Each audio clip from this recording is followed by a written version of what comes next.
Api di Bukit Menoreh. Cerita, Esa Mintarja. Audiobook, novel silat. Bab 167.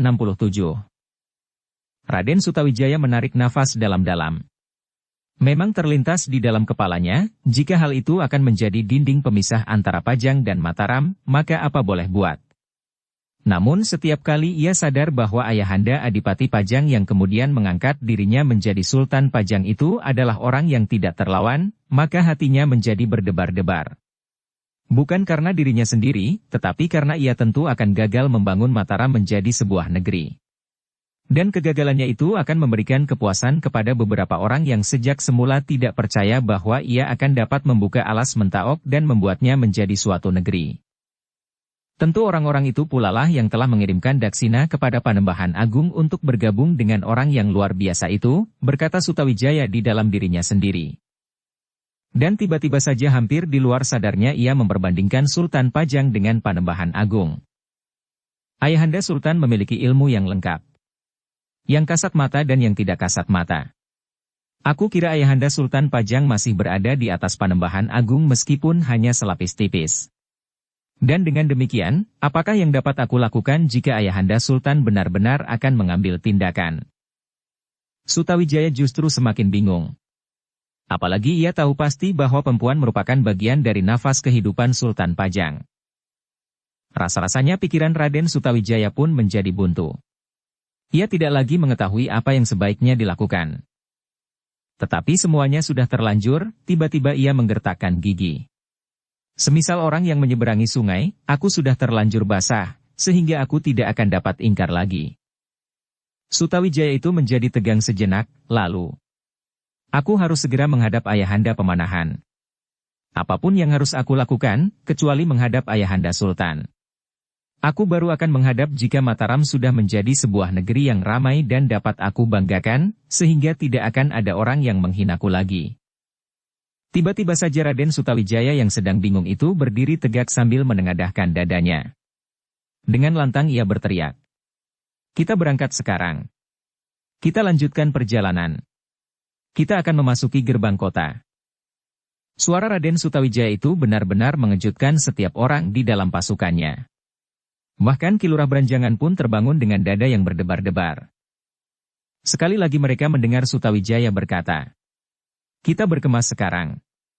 Kita segera melanjutkan perjalanan. Cepat. Siapa yang lambat, akan aku tinggalkan di sini. Perintah yang tidak terduga-duga itu membuat para pengawal sejenak kebingungan. Tetapi mereka pun segera bangkit berdiri dan dengan tergesa-gesa mengemasi diri mereka dan kuda-kuda mereka. Sutawijaya benar-benar bersikap aneh malam itu. Dengan tergesa-gesa ia pun membenahi dirinya. Kemudian berteriak. Bawa kudaku kemari. Sekarang. Raden. Ki Lurah Branjangan mendekatinya dan berkata dengan sareh. Apakah sebenarnya yang telah terjadi? Tidak ada apa-apa. Tetapi kita akan berjalan terus. Kita sudah berada dekat dengan gerbang kota. Apa gunanya kita beristirahat di sini?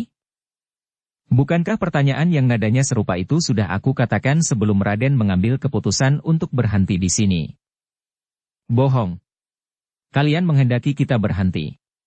Dan aku terpaksa memenuhi permintaan kalian. Ternyata sikap itu adalah sikap yang bodoh. Raden, berkata Ki Lurah Branjangan pula. Sebagai orang yang lebih tua, aku mengerti bahwa yang sebenarnya bergejolak adalah dada Raden sendiri. Dan itu pun adalah persoalan yang wajar sekali. Karena itu, cobalah Raden tenang sedikit. Aku tidak berkeberatan seandainya kita melanjutkan perjalanan sekarang. Tetapi tentu tidak tergesa-gesa.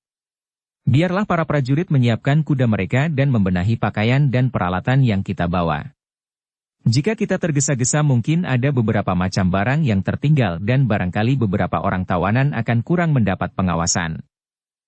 Sutawijaya mengerutkan keningnya. Sikap Ki Lurah Branjangan yang tenang dan sareh, membuat hatinya yang melonjak-lonjak itu menjadi agak tenang pula. Karena itu maka katanya. Baiklah, aku menunggu sejenak. Tetapi jangan menjadi malas dan berlama-lama mengemasi diri. Ki Lurah Branjangan menarik nafas dalam-dalam. Ia pun kemudian mengemasi pakaian dan beberapa macam alat yang dibawanya. terutama senjata-senjatanya. Beberapa saat kemudian, maka para pengawal pun sudah siap. Para tawanan sudah dihitung dan dipersiapkan pula untuk segera berangkat. Aku akan menghadap ayahanda pemanahan malam ini, gumam Raden Sutawijaya. Ki Lurah Berenjangan tidak menjawab. Sekilas dipandanginya wajah Raden Sutawijaya yang tegang. Namun ia tahu pasti apakah sebenarnya yang bergejolak di dalam dadanya itu. Sejenak kemudian maka iring-iringan itu pun segera berangkat. Raden Sutawijaya memerintahkan beberapa orang membawa obor dan berada di paling depan, di tengah-tengah iring-iringan dan di belakang. Di perjalanan tidak banyak pengawal yang berbincang. Mereka masih terkantuk-kantuk di punggung kuda. Hanya sekali-sekali mereka terkejut jika kuda yang ditumpanginya meloncati lubang dan batu-batu padas di perjalanan.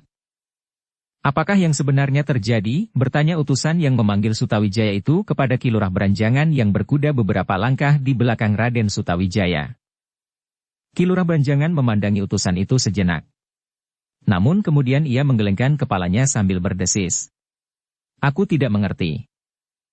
Agaknya ada sesuatu yang penting. Agaknya benar-benar berhubungan dengan desas-desus itu. Desas-desus yang mana? Setiap orang aku kira sudah mendengar bahwa Raden Sutawijaya telah melakukan hubungan terlarang dengan seorang putri istana yang berasal dari Kalinyamat. Ki Lurah Berenjangan menarik nafas dalam-dalam. Berita semacam itu memang mudah sekali tersebar. Apalagi menyangkut seorang pemimpin yang disegani seperti Raden Sutawijaya itu. Apa kata Ki Gede Pemanahan? Bertanya Ki Lurah Beranjangan. Aku tidak tahu, tetapi Ki Gede Pemanahan agaknya sedang menekan perasaannya. Jika hal itu benar, mungkin Ki Gede akan mengalami kejutan. Meskipun ia seorang senapati yang pilih tanding di medan perang, tetapi amat sulitlah bagi seseorang untuk memerangi perasaan sendiri. Ki Lurah Beranjangan hanya mengangguk-anggukkan kepalanya saja. Tetapi ia tidak mengatakan sesuatu lagi tentang Raden Sutawijaya. Demikianlah iring-iringan itu maju terus meskipun tidak begitu cepat. Tetapi jarak yang mereka tempuh memang sudah tidak begitu jauh lagi. Sebentar kemudian mereka pun sudah mendekati gerbang kota yang baru dibangun itu. Para penjaga gerbang melihat obor yang semakin lama menjadi semakin dekat. Mereka tidak segera mengetahui siapakah yang datang beriringan. Yang mereka ketahui adalah bahwa ada utusan yang menjemput Raden Sutawijaya ke tanah perdikan Menoreh. Namun demikian, belum pasti bahwa yang datang itu adalah Raden Sutawijaya dengan pasukannya. Karena itu, maka pemimpin peronda di pintu gerbang itu pun segera memerintahkan para pengawal yang bertugas untuk bersiap. Yang sedang tidur pun dibangunkannya. Jika mereka itu hantu-hantu di alas mentaok, atau penyamun dari tambak baya, maka kita harus menghalaunya, berkata pemimpin peronda itu. Mudah-mudahan bukan mereka, desis seorang pengawal yang masih terkantuk-kantuk.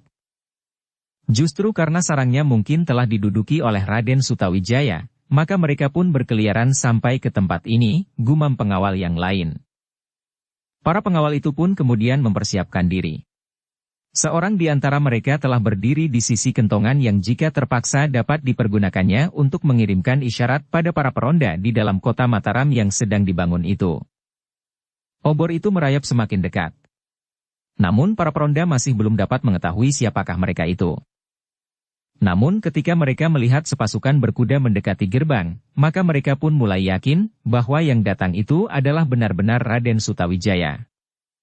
Demikianlah, maka para penjaga pintu gerbang itu pun segera menyibak. Mereka benar-benar melihat seorang anak muda yang menggenggam sebatang tombak pendek. Namun agaknya wajah anak muda itu tidak secerah biasanya. Di depan pintu gerbang ia sama sekali tidak berpaling, dan tidak memberikan salam kepada para penjaga, selain sebuah anggukan kecil yang kosong. Apakah yang sudah terjadi? Para peronda itu bertanya-tanya di dalam hati. Namun di dalam iring-iringan itu mereka melihat beberapa orang yang tidak mereka kenal, dan bahkan para penjaga itu melihat ciri-ciri mereka sebagai tawanan. Ketika iring-iringan itu sudah memasuki gerbang, maka para penjaga itu pun menjadi sibuk berbincang. Seorang pengawal yang kurus seolah-olah melihat sendiri apa yang terjadi, dan berkata lantang. Raden Sutawijaya sudah menguasai lawannya. Yang ada di antara para pengawal itu adalah para tawanan. Mereka adalah sisa-sisa dari pasukan lawan yang terbunuh di peperangan dan menyerah. Dari mana kau tahu? Bertanya kawannya. Pengawal yang kurus itu termangu-mangu sejenak, lalu. Tentu demikian yang sudah terjadi. Kira-kira, kawannya yang lain memotong. Pengawal yang kurus itu memandangi kawannya sejenak. Namun kemudian ia tidak berkata apapun lagi. Dalam pada itu iring-iringan itu pun langsung menuju ke jantung kota. Namun ketika mereka sampai di alun-alun, maka sekali lagi Raden Sutawijaya dilanda oleh keraguan-raguan. Di seberang alun-alun itu adalah sebuah bangunan yang besar tempat tinggal ayahanda Ki Gede Pemanahan yang kemudian juga sering disebut Ki Gede Mataram setelah Mataram nampak akan menjadi sebuah negeri yang ramai. Apakah Raden akan langsung menghadap? Bertanya Ki Lurah Beranjangan kepada Sutawijaya. Yang manakah yang baik menurut pertimbangan paman? Ki Lurah Beranjangan termangu-mangu sejenak. Lalu katanya kemudian. Menurut pertimbanganku sebaiknya Raden menunggu sampai besok. Tetapi kenapa para pengawal agaknya mengeluh ketika kita berhenti di luar pintu gerbang? Raden, berkata Ki Lurah Beranjangan. Jika kita sejak semula langsung masuk ke pintu gerbang, kita sampai di alun-alun ini sebelum jauh malam seperti sekarang, bahkan menjelang fajar. Kita masih sempat menghadap, dan membagi pekerjaan bagi para pengawal. Yang lain dapat beristirahat di barak-barak dan bergantian menjaga tawanan. Tidak di pinggir hutan. Kita adalah pengawal tanah Mataram, yang tidak ubahnya seperti prajurit-prajurit Pajang. Apa salahnya kita berada di pinggir hutan di malam hari? Tentu, Raden. Kita dapat berada di segala tempat. Tetapi jika tidak ada kemungkinan lain, berkata Ki Lurah Beranjangan kemudian. Tetapi baiklah aku tidak menyalahkan siapapun juga. Tetapi aku mengerti kegelisahan hati Raden. Sebaiknya Raden tidak membawa pasukan seluruhnya untuk menghadap. Raden dapat menyerahkan kepada para pimpinan untuk mengatur anak buahnya dan para tawanan itu. Sedang Raden sendiri dapat beristirahat sejenak sambil menunggu fajar di tempat yang lebih baik dari rerumputan kering itu. Terserahlah kepada Raden siapakah yang harus menyertai Raden menghadap ayahanda besok. Mungkin aku, mungkin beberapa orang lain lagi. Raden Sutawijaya terdiam sejenak. Rasa-rasanya hatinya masih saja mendidih karenanya. Namun kemudian ia berkata, Paman, suruhlah para pengawal beristirahat. Jagalah tawanan itu sebaik-baiknya. Aku akan menghadap ayahanda besok. Sendiri. Sendiri? Ya. Sendiri. Ki Lurah Beranjangan menjadi termangu-mangu, Sutawijaya adalah seorang anak muda. Darahnya masih terlampau cepat menjadi panas. Karena itu, jika ia berhadapan sendiri dengan ayahnya dalam keadaan seperti itu, mungkin akan dapat timbul salah paham padanya. Karena itu maka Ki Lurah itu pun berkata, Raden, apakah Raden tidak memerlukan seorang saksi yang dapat ikut serta melaporkan peristiwa-peristiwa yang mengerikan di dalam perjalanan Raden?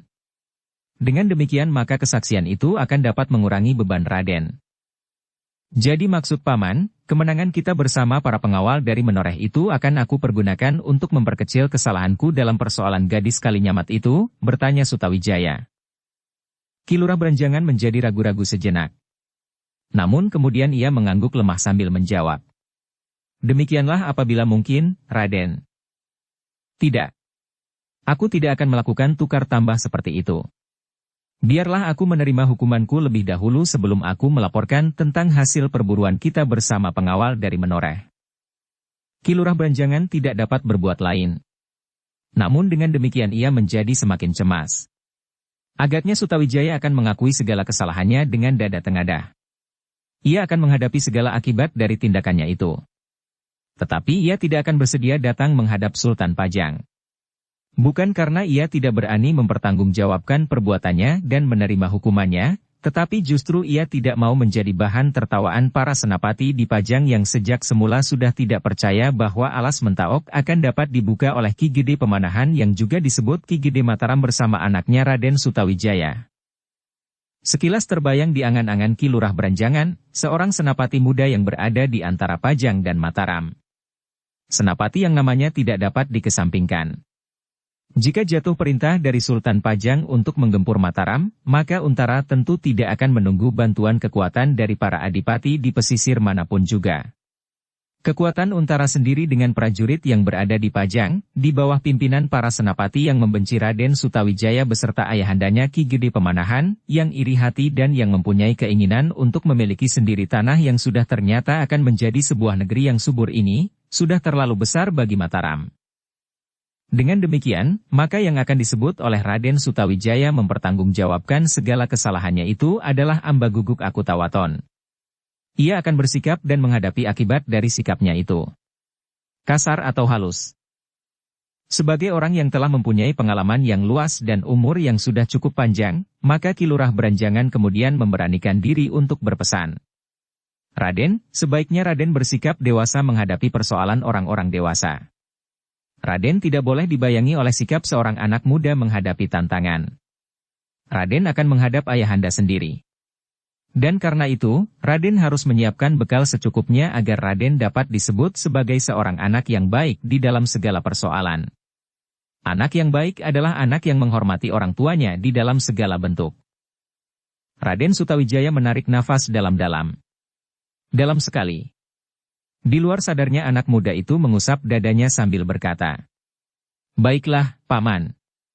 Aku akan mendengarkan pesan Paman semuanya. Aku akan menghadap sebagai seorang anak menghadap ayahandanya." Apakah Raden dapat bersikap demikian pula kepada ayahanda Sultan Pajang? Raden Sutawijaya memandang Ki Lurah Beranjangan dengan tajamnya. Namun kemudian ia menundukkan kepalanya tanpa menjawab sepatah kata pun. Ki Lurah Beranjangan pun tidak mendesaknya. Ia sadar bahwa Raden Sutawijaya memang tidak dapat menjawab saat itu. Nalarnya dan perasaannya masih belum dapat sejalan. Sehingga dengan demikian maka Ki Lurah Beranjangan pun terdiam untuk beberapa saat. Ki Lurah Beranjangan itu mengangkat wajahnya ketika terdengar perintah Raden Sutawijaya perlahan-lahan. "Paman, biarlah para pemimpin kelompok mengurus kelompoknya masing-masing. Dan serahkan para tawanan kepada yang bertugas. Beri kesempatan mereka beristirahat. Aku besok akan menghadap sendiri. Tetapi para prajurit harus bersiap di alun-alun agar pada saatnya aku dapat melaporkan perjalanan kita bersama mereka semuanya." "Baiklah, Raden. Sekarang, aku pun akan beristirahat." "Kemana Raden akan beristirahat? Apakah Raden akan kembali kepada ayahanda malam ini?" Raden Sutawijaya termangu-mangu sejenak, lalu, "Tidak. Dimanapun aku dapat beristirahat. Tinggalkan aku di sini sendiri." "Sendiri?" "Ya. Sendiri." "Itu tidak mungkin, Raden. Raden harus disertai beberapa orang pengawal yang akan mengawasi keadaan." "Tinggalkan aku sendiri." Ki Lurah Beranjangan menjadi bingung. Namun sebelum ia dapat berbuat sesuatu, justru Raden Sutawijaya sudah memacu kudanya menembus gelapnya malam ke arah yang tidak diketahui. Ki Lurah Beranjangan pun dengan sigapnya melecut kudanya. Tetapi ternyata kelambatan beberapa kejap itu sudah sangat membingungkan. Justru karena jalan yang bercabang-cabang di dalam kota. Hanya dalam beberapa saat yang pendek, Ki Lurah Beranjangan telah kehilangan Raden Sutawijaya. Jika ia berada di bulak yang panjang, mungkin ia sempat menyusul, atau setidak-tidaknya dapat mengikutinya. Tetapi jalan di sekitar alun-alun ini benar-benar membuatnya bingung dan kehilangan jejak. Apalagi di malam hari. Karena itu, maka Ki Lurah Beranjangan pun segera kembali ke pasukannya dengan wajah yang tegang.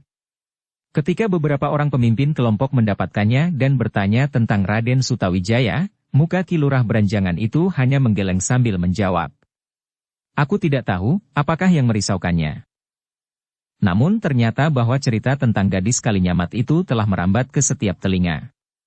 Dan setiap pengawal pun berpendapat bahwa Raden Sutawijaya telah dirisaukan oleh keadaan gadis itu.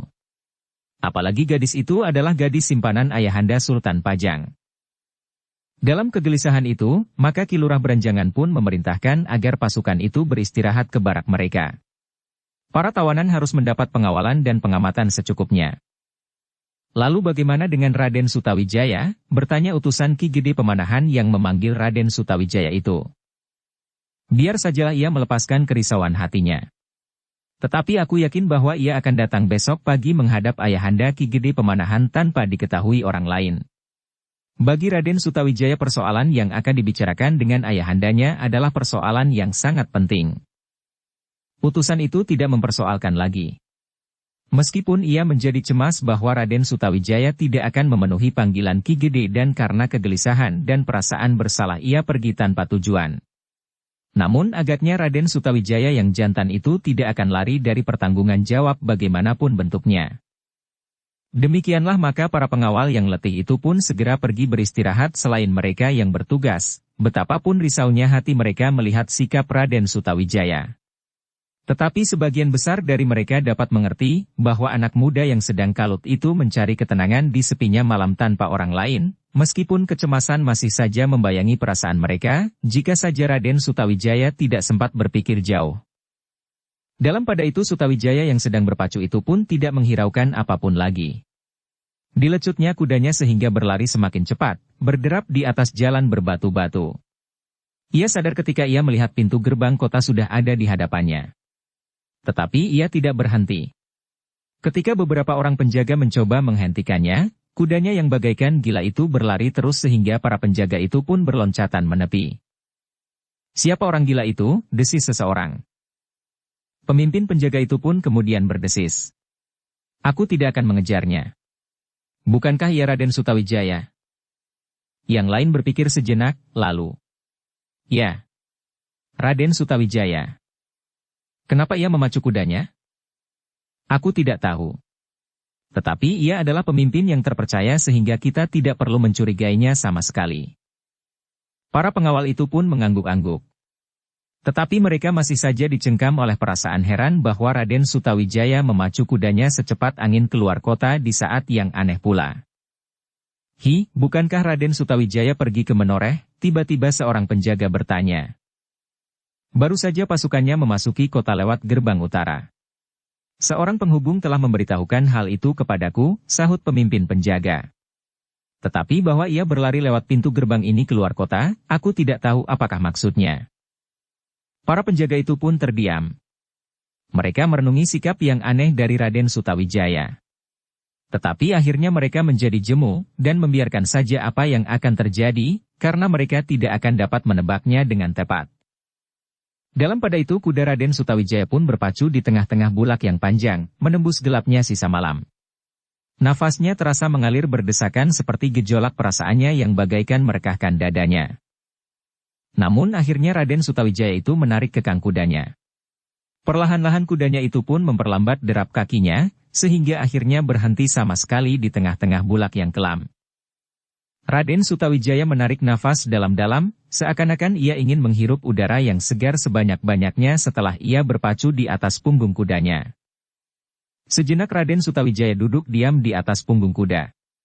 Dipandanginya keredep kunang-kunang yang hinggap bertaburan di daun padi, seperti mutiara yang disebar di atas rerumputan hijau.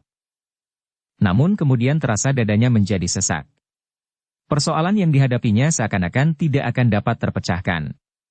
Ia berdiri pada dua ujung yang bertentangan. Sebagai seorang ksatria ia harus mengakui dan bertanggung jawab atas gadis Kalinyamat yang sudah membuat hubungan gelap dengan dirinya. Jika ia harus digantung, maka ia tidak boleh ingkar.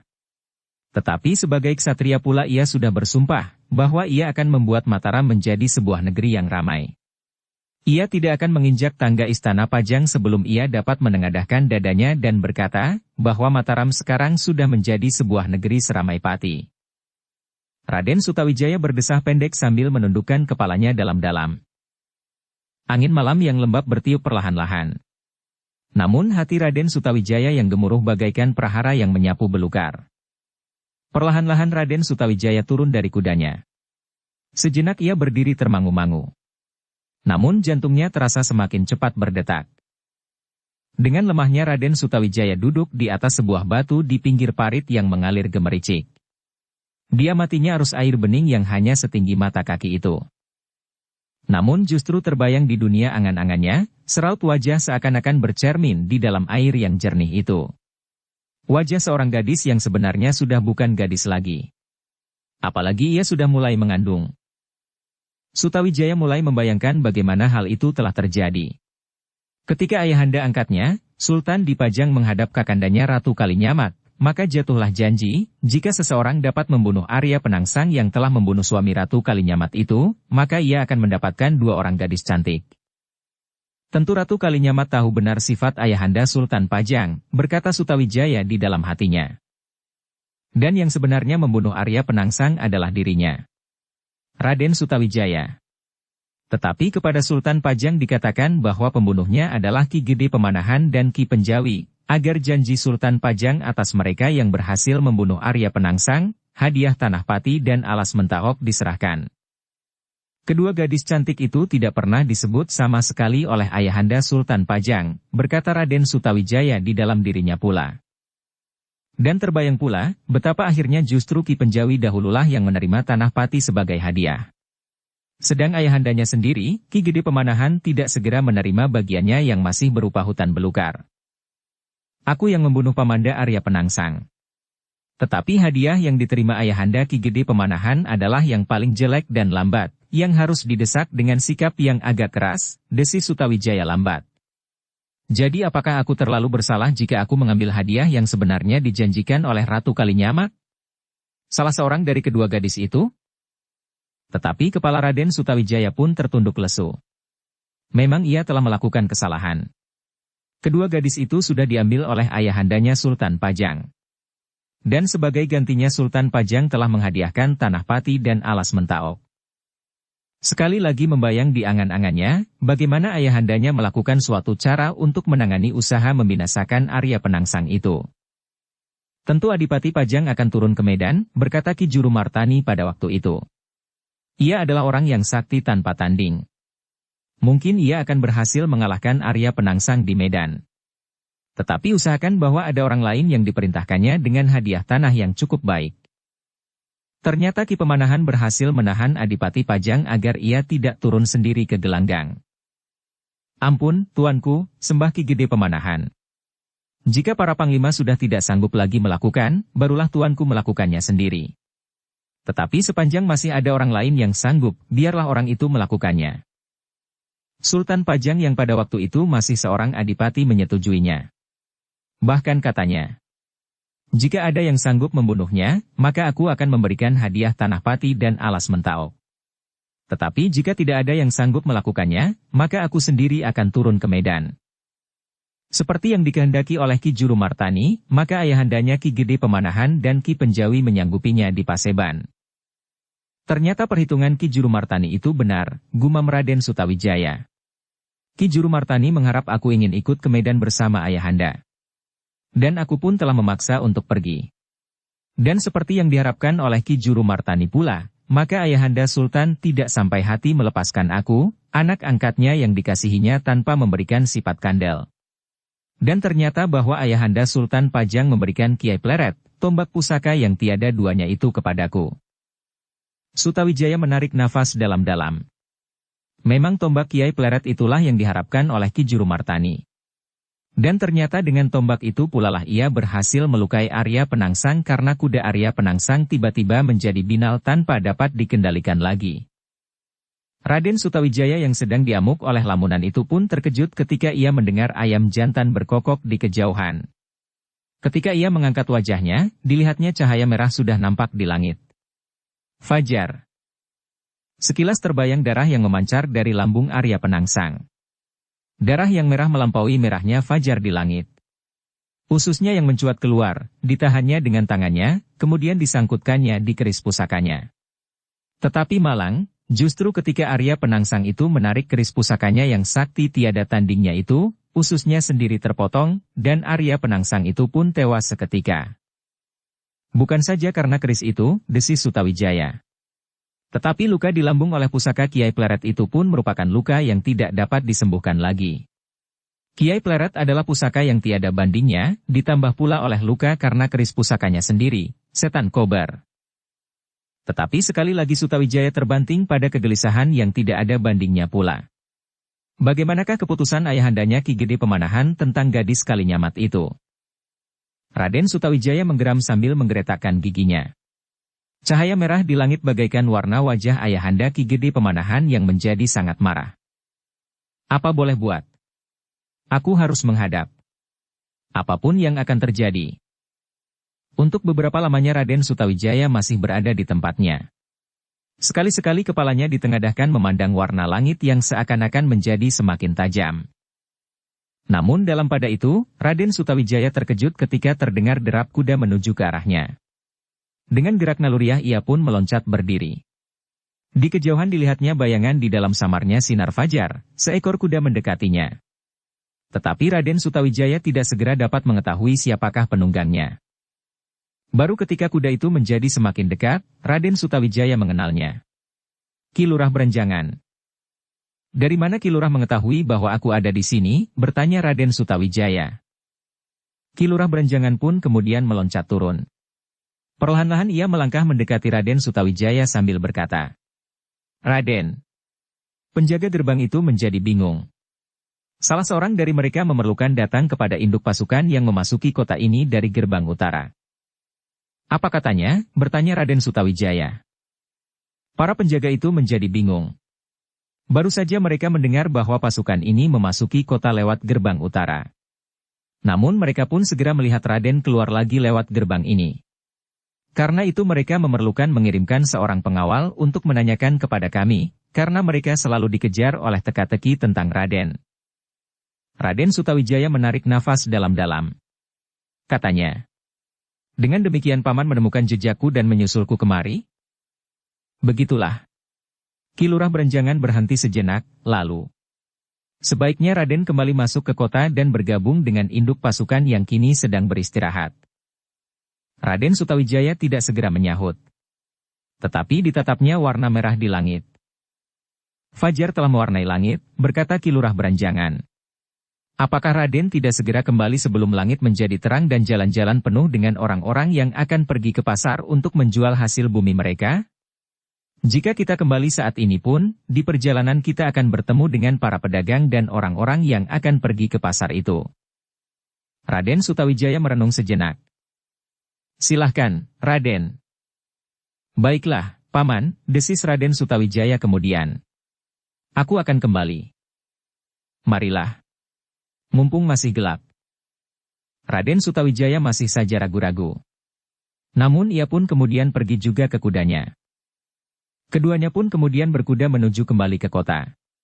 Tetapi Raden Sutawijaya tidak lagi berpacu seperti dikejar hantu. Seperti yang dikatakan oleh Ki Lurah Berenjangan, maka di perjalanan mereka telah bertemu dengan orang-orang yang pergi ke pasar. Beberapa orang perempuan masih membawa obor di tangan sedang di beberapa tikungan, orang-orang mulai berkerumun memperjualbelikan dagangan mereka. Sekali-sekali mereka bertemu dengan pedati yang penuh dengan muatan menuju ke kota. Muatan yang akan dibawa ke pasar. Raden Sutawijaya menarik nafas dalam-dalam di dalam sejuknya udara pagi. Ia sempat melihat sendiri bahwa sebenarnya Mataram memang sudah mulai menjadi ramai. Tetapi masih belum menjadi sebuah negeri yang dapat dibanggakan di Paseban Pajang. Beberapa orang pemimpin dan senapati tentu masih mencibirkan bibirnya dan mengejek bahwa aku telah menelan ludah kembali, berkata Raden Sutawijaya di dalam hati. Tetapi Raden Sutawijaya pun sadar sepenuhnya bahwa tidak ada jalan lain kecuali menghadap ayahanda Ki Gede Pemanahan. Meskipun demikian Sutawijaya tidak segera pergi menghadap. Ia masih harus menunggu matahari terbit dan langit menjadi terang. Karena itu, maka ia pun pergi bersama Ki Lurah Berenjangan ke tempat para pengawalnya beristirahat. Kedatangan Raden Sutawijaya di antara para pengawalnya justru menumbuhkan ketegangan. Tidak ada seorang pun yang berani memandangnya, apalagi menegurnya. Mereka yang melihat Raden Sutawijaya mendekatinya, segera menundukkan kepalanya. Raden Sutawijaya sendiri tidak berkata sepatah kata pun kepada siapapun juga. Ia hanya duduk saja menyendiri menunggu cahaya matahari yang semakin terang di langit. Rasa-rasanya hari lambat sekali terbit. Dalam keadaan yang gelisah, ia mengharap agar ia segera dapat bertemu dengan ayahanda, apapun yang akan terjadi atasnya. Akhirnya saat yang ditunggunya itu pun datang. Matahari sudah memanjat semakin tinggi, sehingga datanglah saat baginya untuk menghadap ayahanda. Betapapun hatinya berdebaran, tetapi Sutawijaya mempersiapkan diri untuk menghadap. Dibenahinya pakaiannya, agar ia cukup pantas menghadap ayahandanya meskipun ia baru saja pulang dari peperangan. Keberangkatan Raden Sutawijaya menghadap ayahandanya diikuti oleh pandangan mata yang penuh dengan getaran pertanyaan di dalam dada Ki Lurah Berenjangan. Apakah yang kira-kira akan terjadi dengan anak yang masih muda itu? Tetapi seperti yang diharapkan oleh Raden Sutawijaya bahwa ia akan menghadap ayahanda seorang diri. tanpa seorang pun yang boleh mengikutinya. Mungkin Raden Sutawijaya merasa malu persoalannya itu didengar oleh orang lain, berkata Ki Lurah beranjangan kepada diri sendiri. Dalam pada itu dengan dada yang berdebar-debar Raden Sutawijaya menyusuri jalan kota yang mulai ramai itu menuju ke rumahnya. Rumah yang dibangun oleh ayahandanya dalam kedudukannya sebagai seorang cikal bakal dari tanah Mataram yang besar, yang diharapkannya dapat menjadi negeri yang ramai. Ada sesuatu yang serasa menahan Raden Sutawijaya untuk memasuki halaman rumahnya yang luas lewat regol depan. Dengan hati yang berdebar-debar ia memasuki regol samping dan langsung menuju ke butulan. Ketika seorang pengawal melihatnya, maka dengan hati-hati ia mendekatinya sambil membungkuk-bungkukkan punggungnya. Agaknya telah terasa oleh pengawal itu suasana yang lain dari biasanya. Ayahanda Raden sudah menunggu di peringgitan, desis pengawal itu. Raden Sutawijaya memandanginya sejenak. Lalu, "Dari mana kau tahu?" "Aku baru saja dari halaman depan." Para pengawal di regol depan siap menunggu kedatangan Raden. Mereka semuanya mengetahui bahwa Ki Gede Mataram berada di peringgitan sejak pagi-pagi benar. Bahkan semalam sampai jauh malam ayahanda menunggu Raden di peringgitan itu juga. Terasa sesuatu berdesir di dada Raden Sutawijaya. Agaknya persoalannya itu benar-benar telah membuat ayahandanya sangat berprihatin. Dengan demikian maka dadanya pun menjadi semakin berdebar-debar. "Silahkan Raden segera menghadap. Bukankah pasukan yang Raden bawa telah memasuki regol utara tadi malam?" "Dari mana kau tahu?" "Laporan itu sampai kepada kami di sini. Bahkan semua penjaga gerbang yang ada di kota ini." Dada Sutawijaya menjadi semakin berdebaran. Kemudian diserahkannya kudanya kepada pengawal itu sambil berkata, "Aku akan segera menghadap." Raden Sutawijaya mengatur dirinya sejenak. Kemudian ia pun memaksa kakinya untuk melangkah lewat longkangan samping menuju ke pendapa. Dengan dada yang serasa berdentangan Raden Sutawijaya naik ke pendapa. Ayahandanya, Ki Gede Pemanahan seperti yang dikatakan oleh pengawal itu, memang berada di peringgitan. Duduk di atas tikar pandan yang putih menghadap semangkuk minuman. Rasa-rasanya dada Raden Sutawijaya akan meledak melihat wajah ayahanda yang muram. Jauh berbeda dengan wajah ayahanda ketika melepaskannya pergi mencari orang-orang bersenjata yang mengganggu perkembangan wilayahnya itu.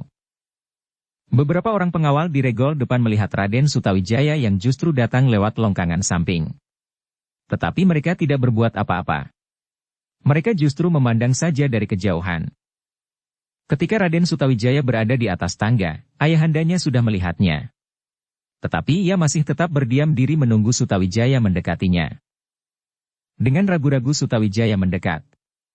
Kemudian duduk di hadapan ayahandanya yang memandanginya dengan tatapan mata sayu. "Kau sudah datang semalam Sutawijaya?" bertanya Ki Gede Pemanahan. "Ya, ayahanda," jawab Raden Sutawijaya dengan dada yang bergejolak semakin cepat. "Kau tidak langsung pulang?" "Sudah terlampau malam, ayahanda. Aku takut mengejutkan ayahanda. Ketika aku mendengar laporan itu, aku menunggu kau di sini. Tetapi kemudian aku mendengar laporan berikutnya bahwa kau keluar lagi lewat gerbang yang lain." Raden Sutawijaya menjadi semakin bingung. Justru karena itu ia tidak menjawab. "Aku akan berbicara dengan kau tentang masalah yang penting. Tetapi tentu tidak sekarang. Kau tentu masih lelah. Nanti setelah kau membersihkan diri, makan dan minum, beristirahat sebentar, kita akan berbicara dengan tenang." Sesuatu melonjak di dada Raden Sutawijaya. Ia ingin mendengar keputusan ayahandanya segera. Tetapi ia tidak berani mendesaknya. "Aku ingin mendengar ceritamu tentang tugas yang kau lakukan. Apakah kau berhasil?" Raden Sutawijaya menganggukkan kepalanya. Jawabnya, "Kami berhasil, ayah." "Kau mendapat bantuan dari Ki Gede Menoreh?" "Ya, ayah.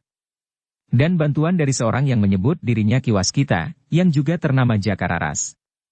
Bantuan yang menentukan." Ki Gede Pemanahan mengangguk-angguk. Kemudian ia bertanya, "Apakah kau temukan pula orang bercambuk itu?" "Ya, ayah. Mereka berada pula di Menoreh." Ki Gede masih mengangguk-angguk. Lalu, "Sekarang pergilah membersihkan dirimu. Aku juga belum makan. Kita akan makan bersama-sama di ruang dalam. Kemudian kita akan berbincang sedikit." Raden Sutawijaya termangu-mangu sejenak memandang ayahnya. Wajahnya tiba-tiba saja tampak terlampau tua. Baru beberapa hari ia meninggalkannya. Namun di dalam beberapa hari itu rasa-rasanya ayahnya sudah berubah menjadi bertahun-tahun lebih tua. Pergilah ke belakang, berkata Ki Gede Pemanahan. Meskipun suaranya terdengar sareh, tetapi terasa bahwa di dalam dada orang tua itu bergejolak perasaan yang tertahan. Sutawijaya pun kemudian bergeser surut. Perlahan-lahan ia pergi meninggalkan ayahandanya duduk seorang diri seperti sebelum ia datang. Ketika ia turun di halaman, sekali lagi ia memandang ayahandanya yang duduk sambil menundukkan kepalanya. Terasa sesuatu bergetar di dadanya. Ayahnya telah benar-benar berubah. Seakan-akan ayahnya bukan lagi seorang prajurit yang bahkan seorang panglima di peperangan. Yang duduk di pendapa sambil menundukkan kepalanya itu seolah-olah seorang tua yang putus asa menghadapi penghidupan yang sulit. Yang tidak dapat lagi berusaha mencari makan buat anak dan istrinya. Sutawijaya termangu-mangu sejenak. Namun ayahandanya sama sekali tidak berpaling ke arahnya. Beberapa orang pengawal di Regol memandang Raden Sutawijaya dengan heran. Ki Gede Pemanahan menunggu semalam di pendapa. Pagi-pagi benar Ki Gede sudah bangun dan duduk di pendapa itu pula. Kini Raden Sutawijaya sudah datang. Tetapi baru beberapa saat sudah disuruhnya meninggalkannya.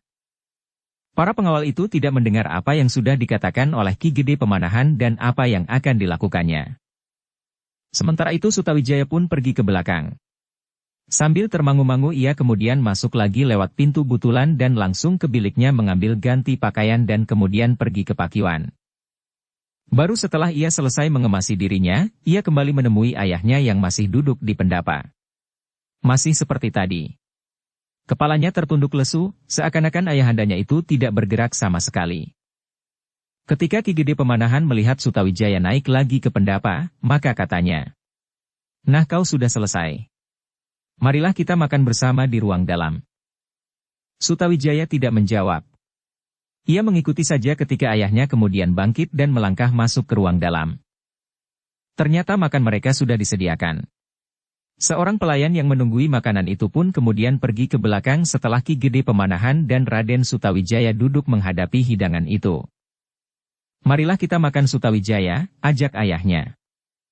Sutawijaya merasa semakin asing di rumah dan di hadapan ayahnya sendiri. Biasanya ayahnya tidak begitu kaku menghadapinya. Bahkan kadang-kadang ayahnya tidak begitu menghiraukan, apakah ia sudah makan atau belum setelah ia sering bertugas keluar. Seperti melayani seorang tamu, Ki Gede Pemanahan mempersilahkan anaknya untuk menyenduk nasi dari ceting lebih dahulu, kemudian mengambil lauk pauknya sebelum ia sendiri mengambilnya. "Sutawijaya," berkata Ki Gede Pemanahan. "Tidak banyak orang makan sambil berbicara. Tetapi jika dengan irama yang baik aku kira tidak akan mengganggu. Karena itu, sambil makan, aku akan bertanya tentang perjalananmu." Leher Sutawijaya terasa menjadi semakin sempit sehingga ia agak susah menelan nasi yang sudah dikunyahnya lumat-lumat. Namun ia mengangguk sambil menjawab, "Silahkan, ayah." Tetapi Ki Gede Pemanahan tidak segera bertanya. Ia menyuapi mulutnya kemudian mengunyahnya dan menelannya. Sutawijaya termangu-mangu beberapa saat. Namun ia pun kemudian makan sambil menundukkan kepalanya. "Bagaimana dengan perjalananmu itu?" tiba-tiba saja Ki Gede Pemanahan bertanya. Sutawijaya mengangkat wajahnya. Ia sudah menelan suap nasi yang terakhir. Jawabnya kemudian, "Kami berhasil dengan baik, ayah." "Nah, sekarang ceritakanlah. Dari permulaan sampai kau datang lagi menghadap aku sekarang ini." Raden Sutawijaya menarik nafas. Kemudian ia pun mulai menceritakan pengalamannya menusuk langsung ke sarang orang-orang yang selama ini dianggapnya mengganggu perkembangan Mataram. Dikatakannya pula tentang pasukan pengawal tanah perdikan Menoreh yang membantunya karena kebetulan seorang tamu Menoreh telah hilang pula. Sutawijaya juga menceritakan tentang Daksina dan Kiwaskita yang memiliki ilmu yang aneh. Ki Gede Pemanahan yang sudah selesai makan itu pun mengangguk-anggukkan kepalanya. Ia mendengarkan cerita Raden Sutawijaya dengan asyiknya. "Menarik sekali," berkata Ki Gede kemudian. "Untunglah bahwa kau mendapat kawan orang-orang tua yang berpengalaman. Jika kau tidak berhasil menghindarkan diri dari reruntuhan kayu-kayuan dan bebatuan di tebing itu, tentu kau akan kehilangan segala-galanya. Mataram pun kehilangan orang-orangnya yang terbaik, dan gangguan berikutnya tentu akan memunahkan segala keberanian dan hasrat untuk tetap membangun tanah Mataram. Kemudian orang yang memiliki ilmu yang aneh itu pun sangat berjasa kepada kita di tanah yang sedang tumbuh ini. Mudah-mudahan aku mendapat kesempatan bertemu dengan mereka. Dengan Ki Gede menoreh, dengan orang-orang bercambuk itu dan dengan Ki Waskita. Aku akan mengucapkan terima kasih kepada mereka, karena langsung atau tidak langsung mereka telah ikut menegakkan Mataram yang goyah ini. Dengan demikian jika kemudian ternyata ada orang yang mengganggu perkembangan Mataram dengan alasan apapun, maka orang itu telah menyia-nyiakan segala pengorbanan dan bantuan yang pernah diterima oleh Mataram. Dada Sutawijaya rasa-rasanya menjadi sesak karenanya. Meskipun ayahnya tidak langsung menyebut namanya, tetapi rasa-rasanya kata-kata ayahnya itu memang tertuju kepadanya. Dengan demikian maka Raden Sutawijaya pun hanya dapat menundukkan kepalanya saja. Sutawijaya, berkata Ki Gede Pemanahan kemudian. Kau pun tidak boleh melupakan semuanya itu. Kau sendiri mengalami dan melihat, bagaimana tebing jurang seperti yang kau ceritakan itu runtuh. Dan kau tahu sendiri, betapa orang yang bernama Panembahan Agung itu dapat mempermainkan kalian, jika tidak ada orang yang bernama Ki Waskita itu. Ya, ayah. Aku tidak akan melupakannya. Bagus. Ki Gede Pemanahan mengangguk-angguk. Sekarang, jika kau sudah selesai makan, beristirahatlah. Aku ingin berbicara sedikit tentang dirimu. Dada Raden Sutawijaya berdebar-debar semakin cepat. Kau dapat mempergunakan waktumu sekehendakmu. Jika kau lelah dan kantuk karena semalaman kau tidak tidur, sekarang tidurlah. Aku harap setelah tidur sejenak, kau akan menjadi segar, dan pembicaraan kita akan lancar. Aku sama sekali tidak lelah, ayah. Jika ayah ingin mengatakan sesuatu, aku sudah siap. Tidak, Sutawijaya, berkata Ki Gede Pemanahan. Kau perlu beristirahat agar hatimu menjadi bening dan kau dapat mendengarkan penjelasanku sebaik-baiknya. Aku tidak sedang bingung, ayah. Ki Gede menggelengkan kepalanya. Katanya. Sebaiknya kau memang tidur. Menilik ceritamu, selama kau berada di Menoreh, kau hampir tidak pernah tidur untuk beberapa malam. Semalam kau tentu juga tidak tidur sama sekali. Karena itu, sekarang pergilah ke bilikmu. Kau perlu tidur meskipun hanya sekejap. Sutawijaya tidak dapat membantah lagi.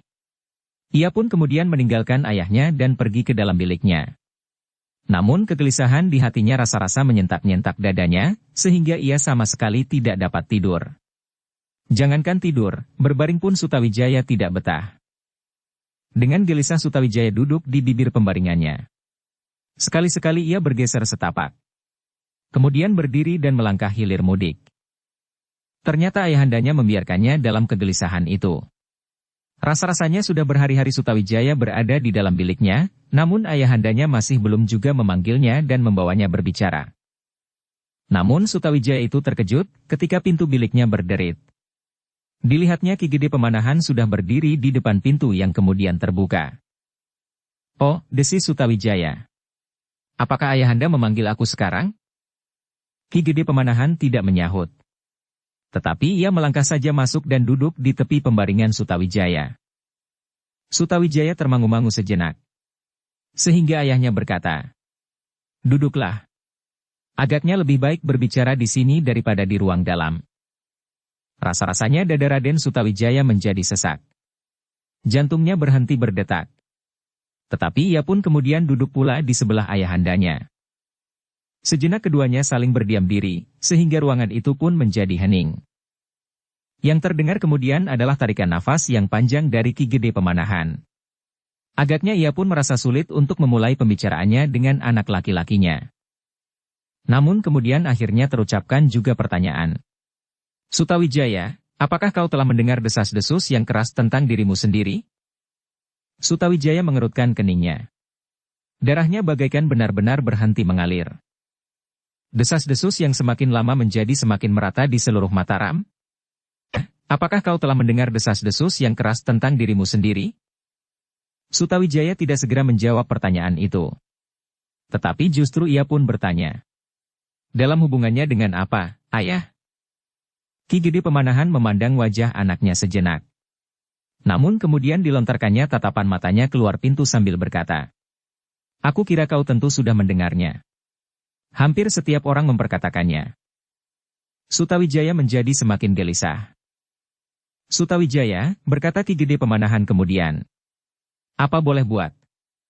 Aku memang harus mengatakannya kepadamu, bahwa orang-orang Mataram selalu membicarakan tentang hubungan yang menurut desas-desus itu terjadi antara kau dengan salah seorang gadis dari Kalinyamat yang diperuntukkan bagi Kanjeng Sultan Pajang.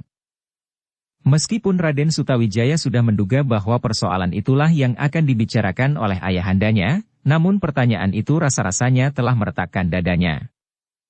Sutawijaya, berkata Ki Gede kemudian dengan nada yang dalam. Aku hanya sekedar bertanya. Jika memang tidak terjadi hal itu, kau dapat menjawabnya bahwa hal itu tidak benar. Sutawijaya berusaha menenangkan hatinya. Rasa-rasanya jika mungkin ia ingin menekan jantungnya yang berdentangan semakin cepat dan keras. Aku ingin mendengar jawabanmu Sutawijaya. Katakan dengan jujur apa yang sebenarnya telah terjadi. Jika kau berkata sebenarnya, maka kita akan dapat bersama-sama mencari jalan yang paling baik dan benar untuk mengatasi persoalan yang agaknya akan menjadi rumit. Sutawijaya masih berdiam diri. Terasa dadanya bergolak semakin dahsyat. Meskipun sudah semalam suntuk ia menganyam perasaan, namun ketika pertanyaan itu benar-benar dilontarkan, maka ia pun masih juga menjadi sangat bingung. Sutawijaya, berkata Ki Gede Pemanahan. Kau sudah bukan anak-anak lagi.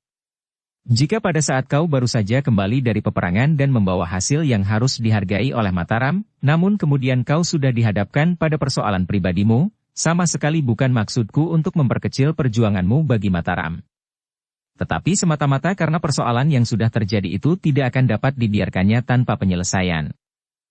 Sutawijaya menarik nafas dalam-dalam. Sutawijaya. Ki Gede meneruskan. Kau bukan kanak-kanak yang hanya pandai memecahkan belanga, namun kemudian kau tinggalkan bersembunyi. Sutawijaya bergeser setapak. Katanya kemudian dengan nafas yang tertahan-tahan. Maafkah aku, Ayahanda? Sebenarnya lah bahwa hal itu sudah terjadi. Ki Gede Pemanahan memejamkan matanya sesaat. Jawaban itu pun sudah diduganya. Namun seperti Sutawijaya, ia pun sejenak menjadi bingung mendengarnya. Namun kemudian Ki Gede Pemanahan, orang tua yang penuh dengan pengalaman dan pengenalan atas hidup dan kehidupan itu pun menarik nafas dalam-dalam. Dengan susah payah ia berhasil mengendalikan perasaannya yang bergelora. Meskipun demikian masih juga tampak ketegangan yang memancar di sorot matanya. Sutawijaya menundukkan kepalanya dalam-dalam. Dan dengan dada yang berdentangan ia mendengar ayahandanya berkata, Sutawijaya. Setelah kau berhasil menaburi tanah ini dengan bunga yang semerbak dengan usahamu menumpas Laskar Panembahan Agung, maka kini kau melumuri tanah Mataram yang mulai berkembang ini dengan lumpur. Sutawijaya, apakah kau tahu arti seorang gadis bagi Sultan Pajang? Raden Sutawijaya tidak menjawab, tetapi kepalanya tertunduk semakin dalam. Anakku, berkata Ki Gede Pemanahan. Ketika aku meninggalkan Pajang dan kembali ke Sela untuk memaksa Sultan Pajang mengingat kembali janjinya untuk menyerahkan Alas Mentaok, aku masih mempunyai keyakinan bahwa ia akan melakukannya. Bahkan sekarang pun jika kau memaksakan kehendakmu untuk mendapatkan suatu daerah yang sudah ramai sekalipun mungkin Sultan Pajang akan memberikannya. Apalagi setiap orang tahu bahwa sebenarnya kau adalah anak angkatnya yang dikasihinya seperti anaknya sendiri. Ki Gede terdiam sejenak untuk mengatur pernafasannya, lalu. Tetapi jika kau mengambil seorang gadis daripadanya, akibatnya tentu akan lain. Sutawijaya menjadi semakin tunduk. Ia menyadari sepenuhnya kata-kata ayahandanya. Dan ia pun mengerti akan hal itu. Tetapi ketika semuanya itu terjadi, hatinya serasa gelap dan ia sama sekali tidak ingat apapun juga, termasuk kemungkinan semacam itu. Sutawijaya, berkata Ki Gede Pemanahan. Kau masih belum menjawab seluruhnya. Kenapa hal itu terjadi dan akibat yang timbul kemudian dari peristiwa yang pahit itu? Sutawijaya tidak dapat ingkar lagi. Maka ia pun kemudian menceritakan bahwa sama sekali di luar kesengajaannya bahwa ia bertemu dengan gadis di dalam pingitan itu, dan apalagi kemudian terjadi hubungan yang telah menodainya. Ayahanda, gadis itu ternyata kini telah mengandung. Oh, Ki Gede Pemanahan mengusap dahinya yang berkeringat. Bagaimana mungkin semuanya ini terjadi? Tetapi yang hampir tidak masuk akal itu ternyata telah terjadi. Sutawijaya tidak menyahut. Dapat menundukkan kepalanya saja. Sutawijaya, berkata Ki Gede Pemanahan. Tidak ada jalan lain bagimu kecuali menghadap ayahandamu Sultan Pajang. Mungkin ayahandamu sudah mendengar. Tetapi mungkin juga karena ketakutan yang sangat dari gadis itu, serta belas kasihan orang-orang di sekitarnya, hal itu masih belum sampai kepada Sultan meskipun setiap orang sudah mengetahuinya. Tetapi kemungkinan itu adalah kemungkinan yang sangat kecil. Karena itu lebih baik kau datang menghadapnya lebih dahulu dan pasrah diri atas segala kelancanganmu daripada Sultan harus mengambil sikap lebih dahulu. Terasa kepala Sutawijaya menjadi pening. Peristiwa demi peristiwa yang membayang di angan-angannya berputar seperti kepalanya lah yang berputar. Lambat, namun kadang-kadang cepat seperti baling-baling ditiup angin yang kencang. Tidak ada jalan lain Sutawijaya, terdengar suara Ki Gede Pemanahan. Kepala Sutawijaya menjadi semakin pening. Terngiang di kepalanya sumpahnya sendiri yang pernah diucapkan, bahwa ia tidak akan menginjakkan kakinya di tangga Istana Pajang sebelum ia menjadikan Mataram sebuah negeri yang ramai. Namun kemudian suara ayahandanya bagaikan meledak di telinganya. Tidak ada jalan lain Sutawijaya, kau harus menghadap. Karena itu, Sutawijaya justru terdiam beberapa saat tanpa dapat berkata apapun juga. Wajahnya menjadi tegang kemerah-merahan.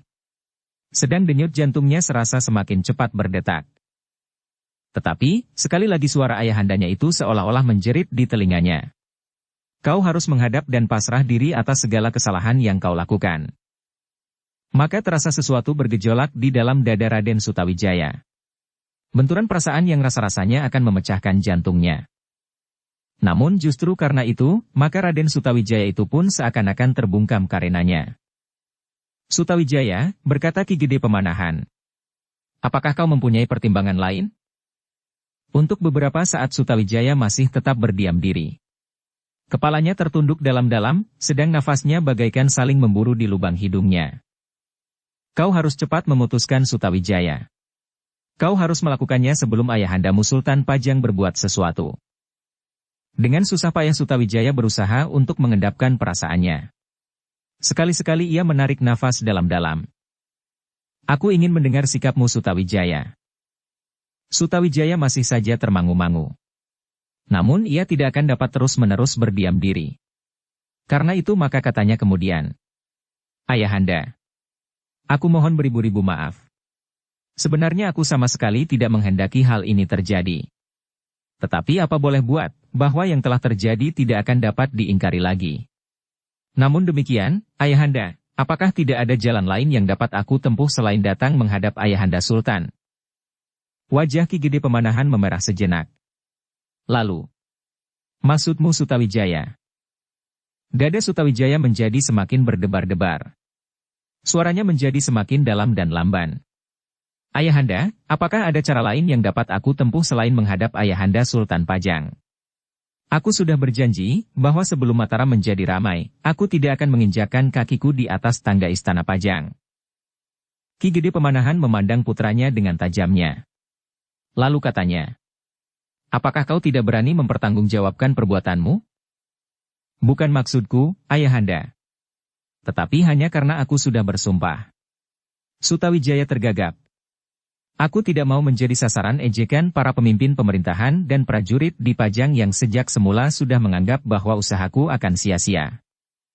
Kenapa kau lebih memperhatikan para pemimpin prajurit dan pemimpin pemerintahan di Pajang daripada ayahandamu Sultan sendiri? Kepala Sutawijaya semakin tertunduk. Lambat ia menyahut. Aku sudah terlanjur bersumpah. Tetapi apakah hal itu bukan sekedar kau buat menjadi alasan, agar kau tidak harus datang ke Pajang? Maafkah aku, Ayahanda? Sebenarnya lah bahwa hal itu sudah terjadi. Tidak, Ayahanda. Sama sekali tidak. Itu adalah sumpah yang sebenarnya sudah aku ucapkan. Ketika para pemimpin di Pajang seakan-akan mencibirkan bibirnya mendengar tekad kita untuk membuka alas Mentaop, aku tidak dapat menahan perasaan lagi. Aku telah mengucapkan sumpah itu. Kenapa para pemimpin di Pajang itu tidak yakin bahwa kita akan berhasil? Aku tidak tahu pasti, Ayah. Tetapi hal itu ada hubungannya dengan perkembangan keadaan kita sejak Mentaok benar-benar diserahkan kepada ayahanda. Pada saat ayahanda meninggalkan Pajang dan kembali ke Sela, maka perhatian seluruh pemimpin di Pajang tertuju kepada ayahanda. Itulah permulaan dari sikap mereka yang menyakitkan hati. Mereka menganggap seolah-olah kita telah memaksakan kehendak kita kepada ayahanda Sultan.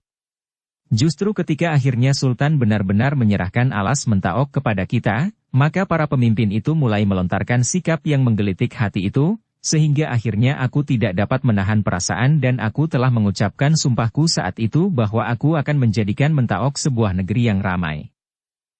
Ki Gede Pemanahan menarik nafas dalam-dalam. Ternyata Sutawijaya telah menyentuhnya pula. Dan Ki Gede Pemanahan pun merasa bahwa ia telah melakukan suatu tindakan yang terdorong oleh perasaan semata-mata. Ia telah mengajari Sutawijaya menentang ayahandanya Sultan Pajang. Ia telah bersikap kasar untuk memaksa Sultan Pajang memenuhi janjinya menyerahkan alas Mentaok sebagai hadiah. Tetapi semuanya itu sudah terlanjur. Dan kini ternyata bahwa Sutawijaya pun bersikap keras menghadapi para pemimpin di Pajang yang disangkanya pernah menghinanya. Sutawijaya, berkata Ki Gede Pemanahan kemudian dengan nada yang datar. Jadi kau menyandarkan sikapmu itu kepada sikap ayahandamu waktu itu? Aku mengakui Sutawijaya, bahwa saat itu aku telah didorong oleh perasaan yang kurang mendapat pengekangan, sehingga terjadilah apa yang telah terjadi itu. Tetapi aku berharap bahwa kau akan bersikap lain, Sutawijaya. Kau adalah anak angkat terkasih dari ayahandamu Sultan Pajang. Karena itu, kau pun harus menanggapinya. Kau harus mengakui kesalahan yang pernah kau lakukan itu langsung kepada ayahandamu Sultan Pajang, apapun yang akan diperbuatnya atasmu. Aku tidak berkeberatan untuk mengantarkanmu ke Pajang secepat-cepatnya. Dada Sutawijaya rasa-rasanya akan retak karenanya. Tetapi sangat berat baginya untuk memenuhi perintah ayahandanya itu untuk datang ke Pajang selagi Mataram baru mulai berkembang. Tetapi ia sadar bahwa persoalan gadis Kalinyamat itu harus segera diselesaikan. Karena itu, kembali Sutawijaya diam mematung. Kepalanya tertunduk dalam-dalam. Sekilas ada niatnya untuk berbicara. Tetapi kemudian mulutnya terkatup lagi rapat-rapat. Ki Gede Pemanahan menunggu jawaban Sutawijaya dengan dada yang berdebar-debar. Sepercik penyesalan telah membakar hatinya. Jika ia tidak bertindak kasar dan merajuk, sehingga memaksa Sultan Pajang segera menyerahkan alas Mentaok, maka yang terjadi tentu akan berbeda. Kenapa aku pada waktu itu anggege mangsa? Kenapa aku berusaha mempercepat saat penyerahan alas Mentaok? Jika pada waktu itu aku tetap berdiam diri saja, mungkin Kanjeng Sultan akan mengambil sikap yang lebih baik akibatnya daripada sekarang ini, berkata Ki Pemanahan di dalam hatinya. Dan terngiang di telinganya pendapat bahwa sebenarnya Sultan Pajang sama sekali tidak akan ingkar janji. Tetapi karena akhirnya alas Mentaok akan jatuh ke tangan Sutawijaya, putra angkatnya yang sangat dikasihinya, maka Sultan Pajang tidak tergesa-gesa menyerahkannya. Apakah justru Sultan akan membuka alas Mentaok menjadi sebuah negeri yang ramai lebih dahulu baru memberikan kepadaku dan Sutawijaya? Bertanya Ki Gede Pemanahan di dalam hatinya. Tetapi semuanya sudah terjadi. Anaknya pun ternyata telah dijalari oleh sikapnya pada waktu itu. Keras hati dan gejolak perasaan yang membara di hati, alas Mentaok harus menjadi sebuah negeri yang besar. Setidak-tidaknya sebesar Pati. Karena Sutawijaya masih saja tetap berdiam diri maka Ki Gede Pemanahan pun bertanya sekali lagi. Sutawijaya, kau masih belum memberikan jawaban. Sutawijaya masih tetap menundukkan kepalanya. Namun kemudian dengan suara tertahan-tahan ia berkata, Ampun, Ayahanda. Sebenarnya aku tidak akan ingkar sama sekali akan kesalahan yang telah aku lakukan. Tetapi bagaimana aku akan dapat mengakui kesalahan itu di hadapan Ayahanda Sultan karena aku sudah bersumpah tidak akan datang ke Istana Pajang. Terasa sesuatu melonjak di hati Ki Gede Pemanahan. Tetapi ia masih tetap berkata sareh. Sutawijaya, kau selama ini tidak pernah membantah. Kau adalah anak yang baik, penurut dan bertanggung jawab. Ki Gede Pemanahan berhenti sejenak, lalu. Ingatlah Sutawijaya, betapa besar kasih Sultan Pajang kepadamu. Ketika kau memaksa untuk ikut ke medan melawan Adipati Jipang, ayahandamu angkat itu melarang kau dan menahanmu sedapat-dapat dilakukan. Tetapi kau keras kepala dan memaksa. Dan karena kau tidak dapat ditahan lagi, maka Sultan memberikan pusaka terbesar dari Pajang kepadamu demi keselamatanmu. Bahkan Sultan Pajang berpesan kepadaku, kepada pamanmu Penjawi, jika sampai sobek pakaianmu, dan apalagi luka kulitmu di peperangan, maka aku dan pamanmu Penjawi akan digantung di alun-alun Pajang, karena aku tidak dapat melindungi keselamatan putra Sultan. Kau ingat Sutawijaya? Kepala Sutawijaya menjadi semakin tertunduk. Ia ingat jelas, bagaimana ayahanda angkatnya itu menahannya agar ia tidak turun ke medan ketika terjadi perang antara Pajang dan Jipang. Ia merasa betapa besar kasih sayang Sultan Pajang kepadanya. Namun demikian, terbayang pula wajah-wajah para pemimpin yang dengki dan iri di paseban Istana Pajang saat itu, sehingga ia telah melontarkan sumpahnya di hadapan para pemimpin itu. Dan sumpahnya itulah yang sangat memberati hatinya untuk memenuhi perintah ayahandanya. Sutawijaya, berkata Ki Gede Pemanahan, kau harus segera mengambil keputusan. Sutawijaya adalah seorang anak muda yang memiliki kelebihan dari anak-anak muda kebanyakan. Ialah yang dengan ujung tombak pusaka Pajang melukai lambung Arya Penangsang yang sakti tiada bandingnya, meskipun dengan siasat yang cerdik dari Ki Jurumartani, sehingga kuda Arya Perangsang menjadi binal. Namun menghadapi persoalan yang hampir tidak terpecahkan itu, terasa betapa hatinya bagaikan disayat. Sutawijaya, suara ayahandanya menjadi semakin berat. Kenapa kau diam saja? Ayahanda, terasa sesuatu menyumbat kerongkongannya, sehingga Sutawijaya berhenti sejenak, lalu. Berat sekali perasaanku untuk melanggar sumpahku, ayahanda. Jadi kau lebih memberatkan sumpahmu di hadapan para pemimpin yang iri itu daripada ayahandamu Sultan Pajang? Bukan berarti demikian, ayahanda. Tetapi yang aku cari adalah penyelesaian lain. Aku tidak akan berkeberatan menghadap ayahanda Sultan. Tetapi sudah barang tentu tidak menghadapnya di Istana Pajang. Kau gila, tiba-tiba Ki Gede Pemanahan tidak dapat menahan hatinya lagi. Jadi kau mengharap bahwa Sultan Pajang yang datang menghadap kau di Mataram ini dan justru bukan kau yang datang di Pajang? Tidak, ayah. Tidak, cepat-cepat Sutawijaya memotong. Bukan maksudku, ayah.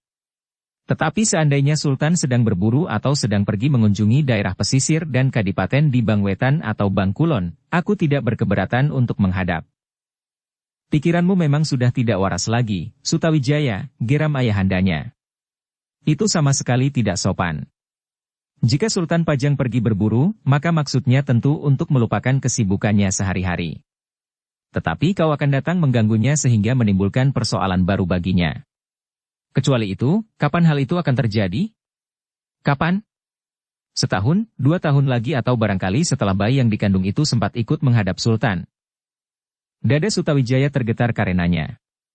Ia jarang sekali melihat dan mendengar ayahandanya marah kepadanya. Sejak ia diangkat oleh Sultan Pajang menjadi anaknya, maka sikap Ki Gede Pemanahan kepadanya benar-benar seperti sikap seorang panglima perang di Pajang kepada putra Sultan yang sebenarnya. Sedang ketika kemudian ia memutuskan untuk ikut serta dengan Ki Gede Pemanahan membuka alas Mentaok, maka ayahandanya itu benar-benar menaruh hormat kepadanya, karena ia tidak silau dengan kemukten yang didapatnya di Istana Pajang, dan mengikuti ayahandanya berprihatin. Tetapi justru setelah alas Mentaok sedang tumbuh dan mekar, ia telah melakukan suatu kesalahan yang membuat ayahandanya itu marah. Sutawijaya, berkata Ki Gede Pemanahan itu pula karena Sutawijaya masih tetap berdiam diri. Kau harus cepat mengambil keputusan. Sutawijaya menjadi semakin bimbang. Namun seperti ayahandanya, maka Sutawijaya adalah seorang anak muda yang keras hati. Ia mempunyai pegangan atas nilai-nilai yang diyakininya. Karena itulah maka ia merasa bahwa apabila ia pergi juga ke Pajang, maka ia adalah seorang ksatria yang tidak berharga di mata para pemimpin dan senapati Pajang yang pernah mendengar sumpahnya. Mereka akan mengejek dan mentertawakannya. Dan bahkan mungkin di antara mereka terdapat orang-orang yang mempunyai hubungan dengan Daksina. Orang-orang itu tentu akan memanfaatkan keadaan dan menekannya sehingga ia menjadi sasaran ejekan dan hinaan, meskipun seandainya tidak terucapkan. Namun tatapan mata dan senyum yang masam, akan menjadi duri yang mematuk dinding jantung. Karena itu, maka hati Sutawijaya pun telah mengeras. Ia tidak ingin datang menghadap ayahanda di Istana Pajang. Sutawijaya. Kenapa kau berdiam diri, desak ayahandanya. Sutawijaya menarik nafas dalam-dalam. Katanya kemudian dengan suara bergetar oleh debar jantungnya. Ayahanda. Tentu Daksina yang telah terbunuh itu tidak berdiri sendiri di lingkungan keprajuritan Pajang. Para senapati yang berpihak kepadanya atau justru yang mengendalikannya, akan menarik keuntungan dengan kehadiranku di Istana Pajang sebagai seorang ksatria yang tidak teguh memegang janji kepada diri sendiri. Tetapi secara terbuka mereka tidak dapat berbuat apa-apa. Mereka tidak akan dapat menuntut aku di hadapan Ayahanda Sultan, karena Ayahanda Sultan tidak akan berpegang pada sumpahku itu sebagai sumber keadilan untuk menghukum aku. Namun demikian, aku akan tetap merasa bahwa di dalam hati mereka sudah membuat penilaian atas diriku, bahwa aku adalah laki-laki yang tidak teguh, dan luluh karena langsung atau tidak langsung, oleh sentuhan halusnya kulit seorang perempuan. Ki Gede Pemanahan memandang wajah Sutawijaya sejenak, lalu katanya. Tetapi bukankah hal itu memang sudah terjadi? Dan kau telah melumuri namamu sendiri dengan lumpur. Ki Gede Pemanahan berhenti sejenak, lalu. Sutawijaya, aku hanya ingin mendengar jawabmu. Kau bersedia datang ke Pajang atau tidak? Dengan atau tidak dengan aku? Dada Sutawijaya menjadi sesak. Tetapi kekerasan hatinya telah melonjak sampai ke tenggorokannya, sehingga jawabnya kemudian dengan kepala tunduk. Ayahanda, aku mohon maaf. Aku tidak dapat menghadap Ayahanda Sultan di Istana Pajang. Tetapi aku akan menghadap Ayahanda dimanapun jika Ayahanda Sultan sudi menerima aku. Cukup Sutawijaya, berkata Ki Gede Pemanahan. Kau tidak usah bercerita panjang lebar. Tetapi jawabmu sudah jelas bagiku. Kau tidak mau menghadap, apapun alasanmu. Bukan maksudku, Ayahanda. Tetapi kata-kata Sutawijaya terpotong oleh kata-kata ayahandanya. Cukup. Aku sudah cukup, kau tidak usah mengatakan apa-apa lagi. Tetapi ayah salah mengerti. Salah atau tidak salah, aku mempunyai arti sendiri bagi sikapmu itu. Ki Gede berhenti sejenak, lalu. Jika demikian biarlah aku menghadap sendiri. Ayahanda, potong Sutawijaya. Tentu Ayahanda juga tidak akan menghadap. Aku tidak terikat oleh janji apapun juga, dan aku tidak mau membiarkan pengkhianatan ini terjadi. Ayahanda. Kenapa Ayahanda menyebut hal ini sebagai pengkhianatan? Pengkhianatan seorang anak kepada ayahandanya, meskipun ia sekedar ayahanda angkat. Seperti sudah aku katakan, bagi Sultan Pajang, nilai seorang gadis akan sama nilainya dengan tanah wewengkonnya. Kau sudah melanggar pagar ayu, terlebih-lebih lagi karena gadis itu adalah pilihan Sultan Pajang. Tidak, Ayahanda. Aku tidak melanggar pagar ayu. Gadis itu belum resmi menjadi istri Ayahanda Sultan. Ia masih dipersiapkan untuk menjadi istrinya. Tidak akan banyak bedanya. Sudahlah, jangan mencari alasan untuk memperingan kesalahanmu. Aku akan menghadap Sultan Pajang. Biarlah aku dihinakan orang, biarlah aku direndahkan oleh mereka yang membenci aku, karena aku datang menghadap setelah aku seolah-olah lari dari Pajang untuk memaksa agar Sultan bersedia menyerahkan alas Mentaok. Tetapi bagiku persoalanmu harus segera mendapat penyelesaian. Jika akulah yang harus digantung karena aku gagal mengendalikan anak laki-lakiku, dan bahkan putra angkat Sultan sendiri, aku akan menjalaninya dengan senang hati. Ayahanda, desis Sutawijaya. Ki Gede Pemanahan tidak menghiraukan suara Sutawijaya lagi. Perlahan-lahan ia terdiri sambil berkata. Sudahlah, Sutawijaya. Kau tidak perlu mencari alasan apapun lagi. Tunggulah tanah Mataram yang sedang berkembang. Aku besok akan pergi. Jika matahari besok terbit di timur, maka aku akan berangkat menuju ke Pajang. Ayahanda. Sutawijaya berkata dengan suara yang gemetar. Bukan maksudku bahwa ayah harus pergi ke Pajang. Biarlah ayah tinggal saja di Mataram. Aku akan mencari jalan untuk menyelesaikan persoalanku sendiri. Oh, desis Ki Gede Pemanahan. Jadi kau benar-benar merasa dirimu sudah dewasa, sehingga kau akan mencari jalan untuk menyelesaikan persoalanmu sendiri. Tidak, Sutawijaya. Kau adalah anakku. Kesalahan yang kau buat bukan sekedar tanggung jawabmu, tetapi juga tanggung jawabku. Karena itu, jika kau memang tidak mau menginjakan kakimu di tangga Istana Pajang, maka biarlah aku yang pergi. Ayahanda. Sebaiknya Ayahanda jangan pergi. Dan kau akan pergi. Sutawijaya terdiam. Namun kemudian ia menggelengkan kepalanya. Aku juga tidak dapat pergi. Cukup. Kau jangan mempermainkan orang tuamu lagi, Sutawijaya. Kau sudah cukup membuat aku pening. Sekarang kau masih juga ingin menambah beban perasaanku. Maafkan aku, Ayahanda. Sama sekali bukan maksudku. Aku ingin Ayahanda tidak bersusah payah berbuat sesuatu karena kesalahanku. Tetapi aku pun tidak dapat pergi ke Pajang sekarang ini. Kau memang keras kepala dan keras hati. Cukup. Semua persoalan sudah selesai. Aku sudah mengambil keputusan. Ayahanda. Sutawijaya berjongkok di hadapan ayahandanya. Tetapi Ki Gede Pemanahan sama sekali tidak menghiraukannya. Ia pun kemudian berdiri dan meninggalkan anaknya dengan hati yang tegang. Sutawijaya pun menyadari, jika ayahandanya sudah berkata demikian, tidak akan ada gunanya lagi ia menahannya, apalagi merengek seperti anak-anak. Jika ayahanda sudah mengambil keputusan, maka keputusan itu tentu akan dilaksanakannya. Dan kini ayahandanya sudah menentukan sikap. Sepeninggal ayahnya, Sutawijaya diamuk oleh gemuruh di dalam hatinya. Keraguan-raguan yang dahsyat telah mengguncangnya. Kadang-kadang timbul pula niatnya untuk pergi menghadap ayahandanya, namun jika terbayang wajah-wajah yang penuh dengan hinaan dan ejekan, maka niat itu pun bagaikan disapu angin yang kencang. Hanyut tanpa bekas. Aku tetap pada pendirianku. Aku tidak akan pergi. Dan keputusan itu pun kemudian tidak berubah lagi seperti juga keputusan ayahandanya untuk pergi ke Pajang.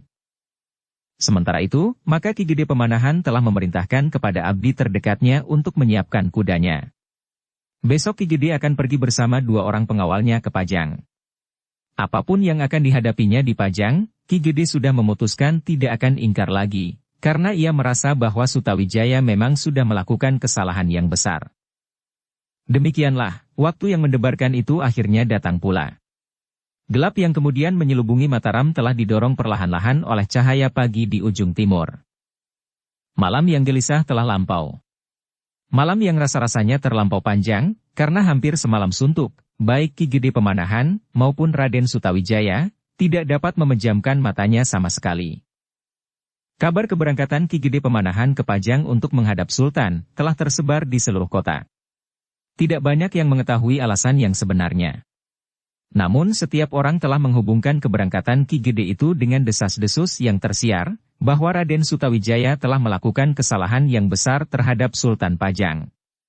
Ketegangan antara Pajang dan Mataram menjadi semakin tajam. Beberapa orang menjadi kecewa oleh keputusan Ki Gede Pemanahan. Mereka sebenarnya ingin memaksa orang-orang Pajang mengakui terlebih dahulu, bahwa Mataram benar-benar sudah menjadi sebuah negeri yang ramai. Sesudah itu, barulah salah seorang pemimpin Mataram akan menghadap ke Pajang dengan bangga, bahwa mereka telah berhasil membuat alas Mentaok yang besar dan lebat tiada bandingnya itu menjadi sebuah negeri.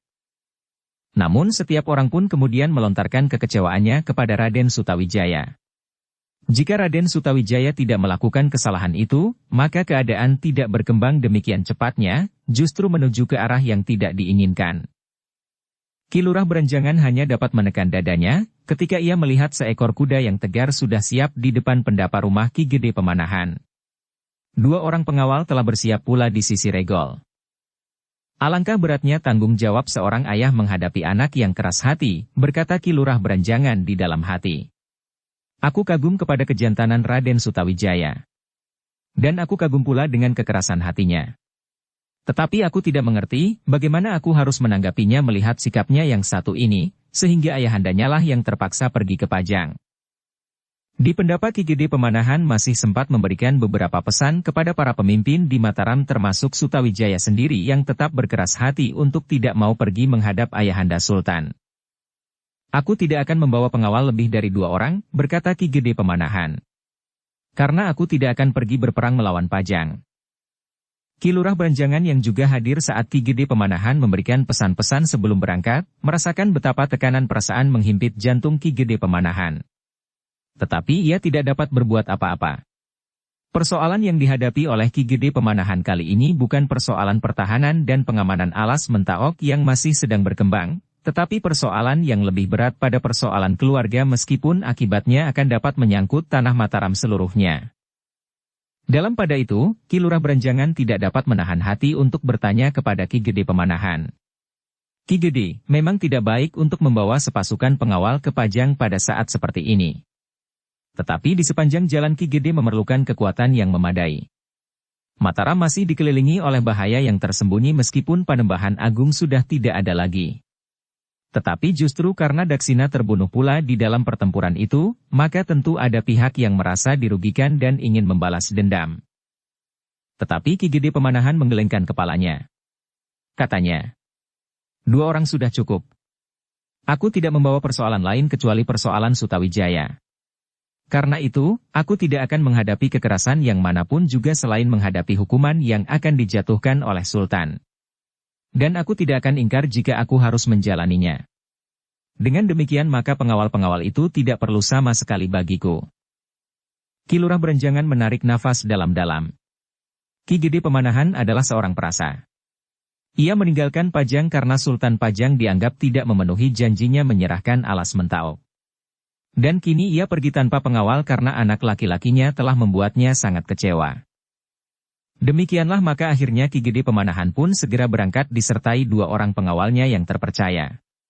Dua orang lurah yang dibawanya dari kampung halamannya, Sela. "Mudah-mudahan kita dapat melihat tanah Mataram ini kembali," desis Ki Gede Pemanahan. Semua orang yang melihat keberangkatan Ki Gede Pemanahan menahan perasaan ibanya. Ki Gede Pemanahan adalah seorang panglima di Pajang, kemudian bergelar Ki Gede Mataram setelah Mataram mulai berkembang. Kini ia terpaksa pergi ke Pajang karena anak laki-lakinya telah melakukan kesalahan yang besar dan tidak bersedia mempertanggungjawabkannya sendiri. Ketika Ki Gede Pemanahan hilang dari tatapan mata mereka yang melepaskannya di regol halaman, maka sebagian besar dari mereka telah berpaling kepada Sutawijaya. Dilihatnya anak muda itu berdiri tegang. Tetapi tidak seorang pun yang mengetahui apakah yang sebenarnya bergejolak di dalam hatinya. Sutawijaya sendiri kemudian dengan tergesa-gesa naik ke pendapa dan hilang masuk ke ruang dalam. Ia tidak menghiraukan para pemimpin dan orang-orang tua yang masih ada di pendapa. Dengan hati yang bagaikan tersayat ia masuk ke dalam biliknya. Sutawijaya adalah seorang anak jantan sejak masih terlampau muda. Ia dengan hati jantan memaksa untuk ikut berperang melawan Adipati Jipang. Ia dengan tabah menghadapi Adipati Jipang dengan tombak Kiai Pleret. Selagi para panglima ragu-ragu, apakah ada di antara mereka yang dapat mengalahkan Arya Penangsang, seorang yang sakti tiada bandingnya. Namun dalam keadaan serupa itu, Sutawijaya hanya dapat duduk sambil bertopang dagu. Matanya menjadi panas dan tenggorokannya serasa tersumbat. "Kenapa aku harus mengalami persoalan ini?" ia bergumam di dalam hati. Sementara itu para pemimpin dan orang-orang tua di pendapa masih berbincang beberapa saat lamanya.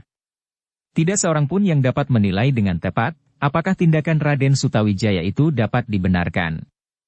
Demikian pula tindakan tergesa-gesa dari Ki Gede Pemanahan, yang dalam keadaan yang tidak pasti ini pergi ke Pajang hanya dengan dua orang pengawal.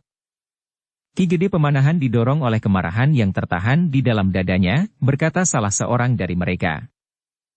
Ki Lurah Beranjangan yang ada di antara mereka sama sekali tidak mengatakan sesuatu. Hatinya merasa pedih. Baru saja ia menyaksikan bagaimana musuh terbesar Mataram dihancurkan. Bagaimana pasukan pengawal Mataram dan Tanah Perdikan menoreh bersama Ki Waskita berhasil membinasakan Panembahan Agung dan pengikut-pengikutnya. Dan kini di menoreh orang tua bercambuk itu agaknya masih berbaring karena luka-lukanya. Juga Ki Sumangkar masih terluka meskipun tidak separah Kiai Gringsing. Dalam pada itu, di Mataram telah terjadi ketegangan yang lain. Ketegangan yang terjadi antara Raden Sutawijaya dan ayahandanya Ki Gede Pemanahan. Raden Sutawijaya tidak bersedia memenuhi perintah ayahandanya pergi ke Pajang, sedang ayahandanya Ki Gede Pemanahan tidak mau mendengarkan permintaan anaknya agar ayahanda tidak pergi untuk mewakilinya. "Mudah-mudahan semuanya akan dapat selesai dengan baik," berkata Ki Lurah Beranjangan di dalam hatinya. Hati yang rasa-rasanya menjadi pepat. Dalam keadaan yang demikian itu, tiba-tiba saja telah timbul suatu keinginan di dalam dadanya untuk pergi ke Menoreh. Jika ia dapat bertemu dengan Kiai Gringsing, Ki Gede Menoreh, Ki Waskita, dan Ki Sumangkar, maka beban di hatinya itu akan dapat dikuranginya. Karena itu, di luar pengetahuan Raden Sutawijaya, Ki Lurah Beranjangan mempersiapkan dirinya untuk pergi ke Menoreh. Tidak ada kepentingan yang lain kecuali sekedar mengurangi beban di dalam hatinya. Di Mataram, semua orang dibebani oleh perasaan yang sama, sehingga seakan-akan tidak ada tempat baginya untuk membagi perasaan itu.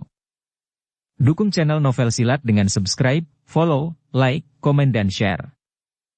Setelah minta diri kepada orang-orang tua maka Ki Lurah Beranjangan pun segera meninggalkan Mataram. Ia hanya berpesan, jika Raden Sutawijaya mencarinya, mereka dapat mengatakan bahwa Ki Lurah Beranjangan sedang pergi ke Tanah Perdikan Menoreh. Meskipun baru beberapa hari ia kembali dari Menoreh, namun rasa-rasanya ada yang mendorongnya untuk bertemu dengan orang-orang tua di Tanah Perdikan Menoreh. Bersama dengan dua orang pengawalnya, Ki Lurah Beranjangan pun berpacu menuju ke Tanah Perdikan Menoreh. Jarak antara Mataram dan Tanah Perdikan Menoreh sebenarnya tidak terlampau jauh. Tetapi selain jalan yang masih cukup berat, kedua daerah itu dibatasi oleh sebuah sungai yang cukup besar. Tetapi di antara dua tepian sungai itu, dihubungkan dengan beberapa perahu getek yang hilir mudik di tempat-tempat tertentu. Sehingga karena itu, maka Ki Lurah Beranjangan pun tidak menemui banyak kesulitan untuk menyeberang apalagi di musim kering. Sedang di musim hujan pun banyak getek yang berani menyeberang meskipun banjir. Hanya apabila banjir itu terlampau besar, maka getek-getek pun tertambat erat-erat di tepian.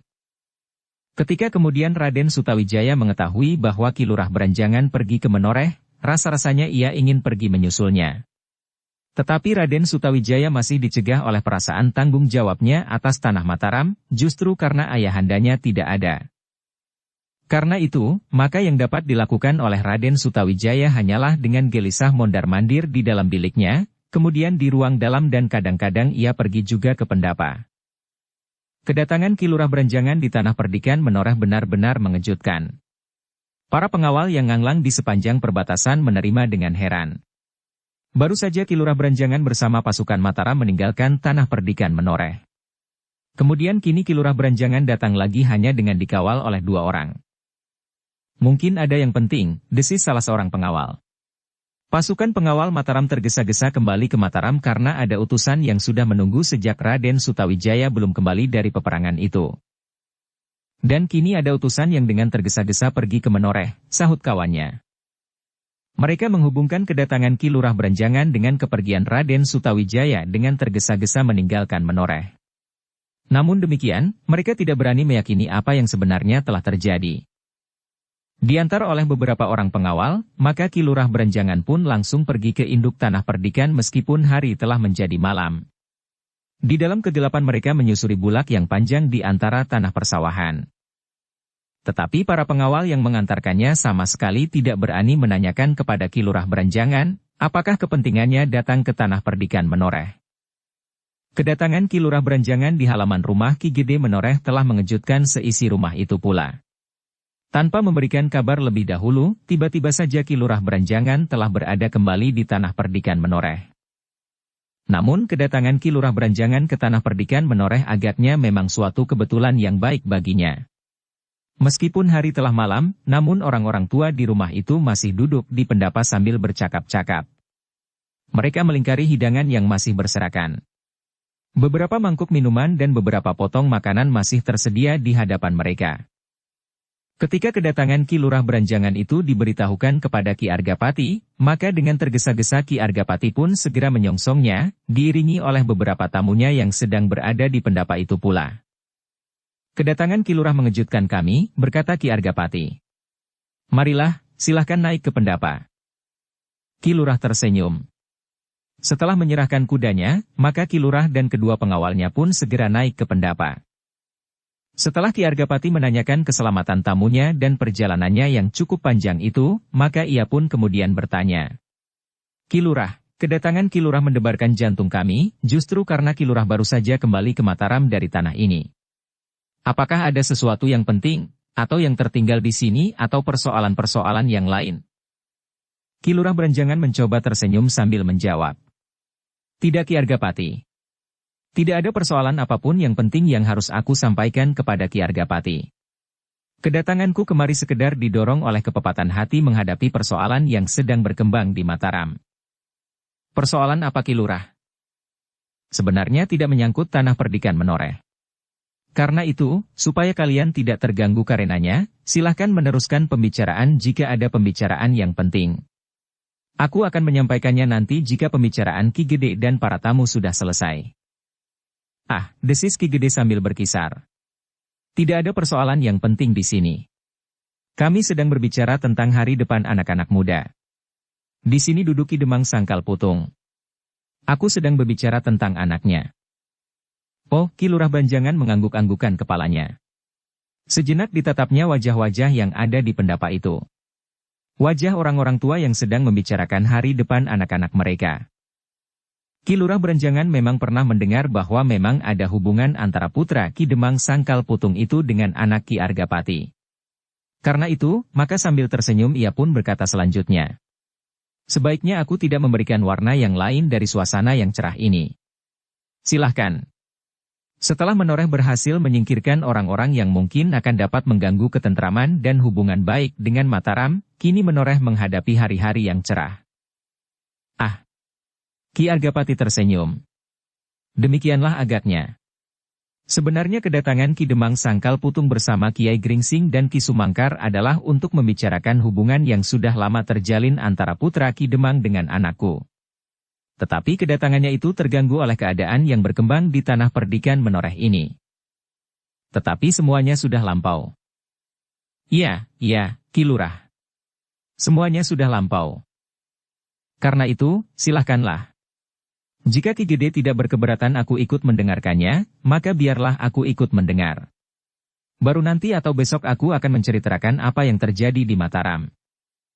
Demikianlah maka Ki Lurah Beranjangan telah menahan hati untuk tidak mengatakan apakah yang telah mendorongnya pergi ke Menoreh. Ia tidak sampai hati merusakkan suasana yang cerah itu, karena mau tidak mau ceritanya pasti akan menarik banyak perhatian dan membuat setiap wajah menjadi buram. Maaf, Ki Lurah. Kami akan melanjutkan pembicaraan kami yang sudah hampir selesai, berkata Ki Gede Argapati. Silahkanlah. Sahut Ki Lurah sambil menganggukkan kepalanya dalam-dalam kepada orang-orang yang ada di pendapa itu. Kami sedang menentukan saat yang baik, berkata Ki Demang Sangkal Putung. Sayang, Kiai Gringsing belum dapat ikut duduk bersama di pendapa ini, berkata Ki Lurah Beranjangan. Ya, Kiai Gringsing masih harus banyak berbaring ditunggui oleh kedua muridnya. Ki Sumangkar juga. Tetapi keadaannya sudah bertambah baik, dan setiap kali pembicaraan kami juga berdasarkan pesan-pesan kedua orang-orang tua itu, sahut Ki Demang Sangkal Putung. Jika demikian, berkata Ki Lurah Beranjangan. Apakah aku diperkenankan menengoknya sebentar, sementara Ki Gede dan Ki Demang bersama orang-orang tua melanjutkan pembicaraan? Baiklah, Ki Lurah, sahut Ki Argapati. Biarlah Ki Lurah diantar saja ke gandok sebelah. Ki Lurah Beranjangan pun kemudian diantar oleh seorang bebahu tanah perdikan Menoreh pergi ke gandok dengan kedua pengawalnya menengok Kiai Gringsing yang sedang sakit bersama Ki Sumangkar. Kedatangannya telah membuat orang-orang yang ada di gandok itu menjadi terkejut pula.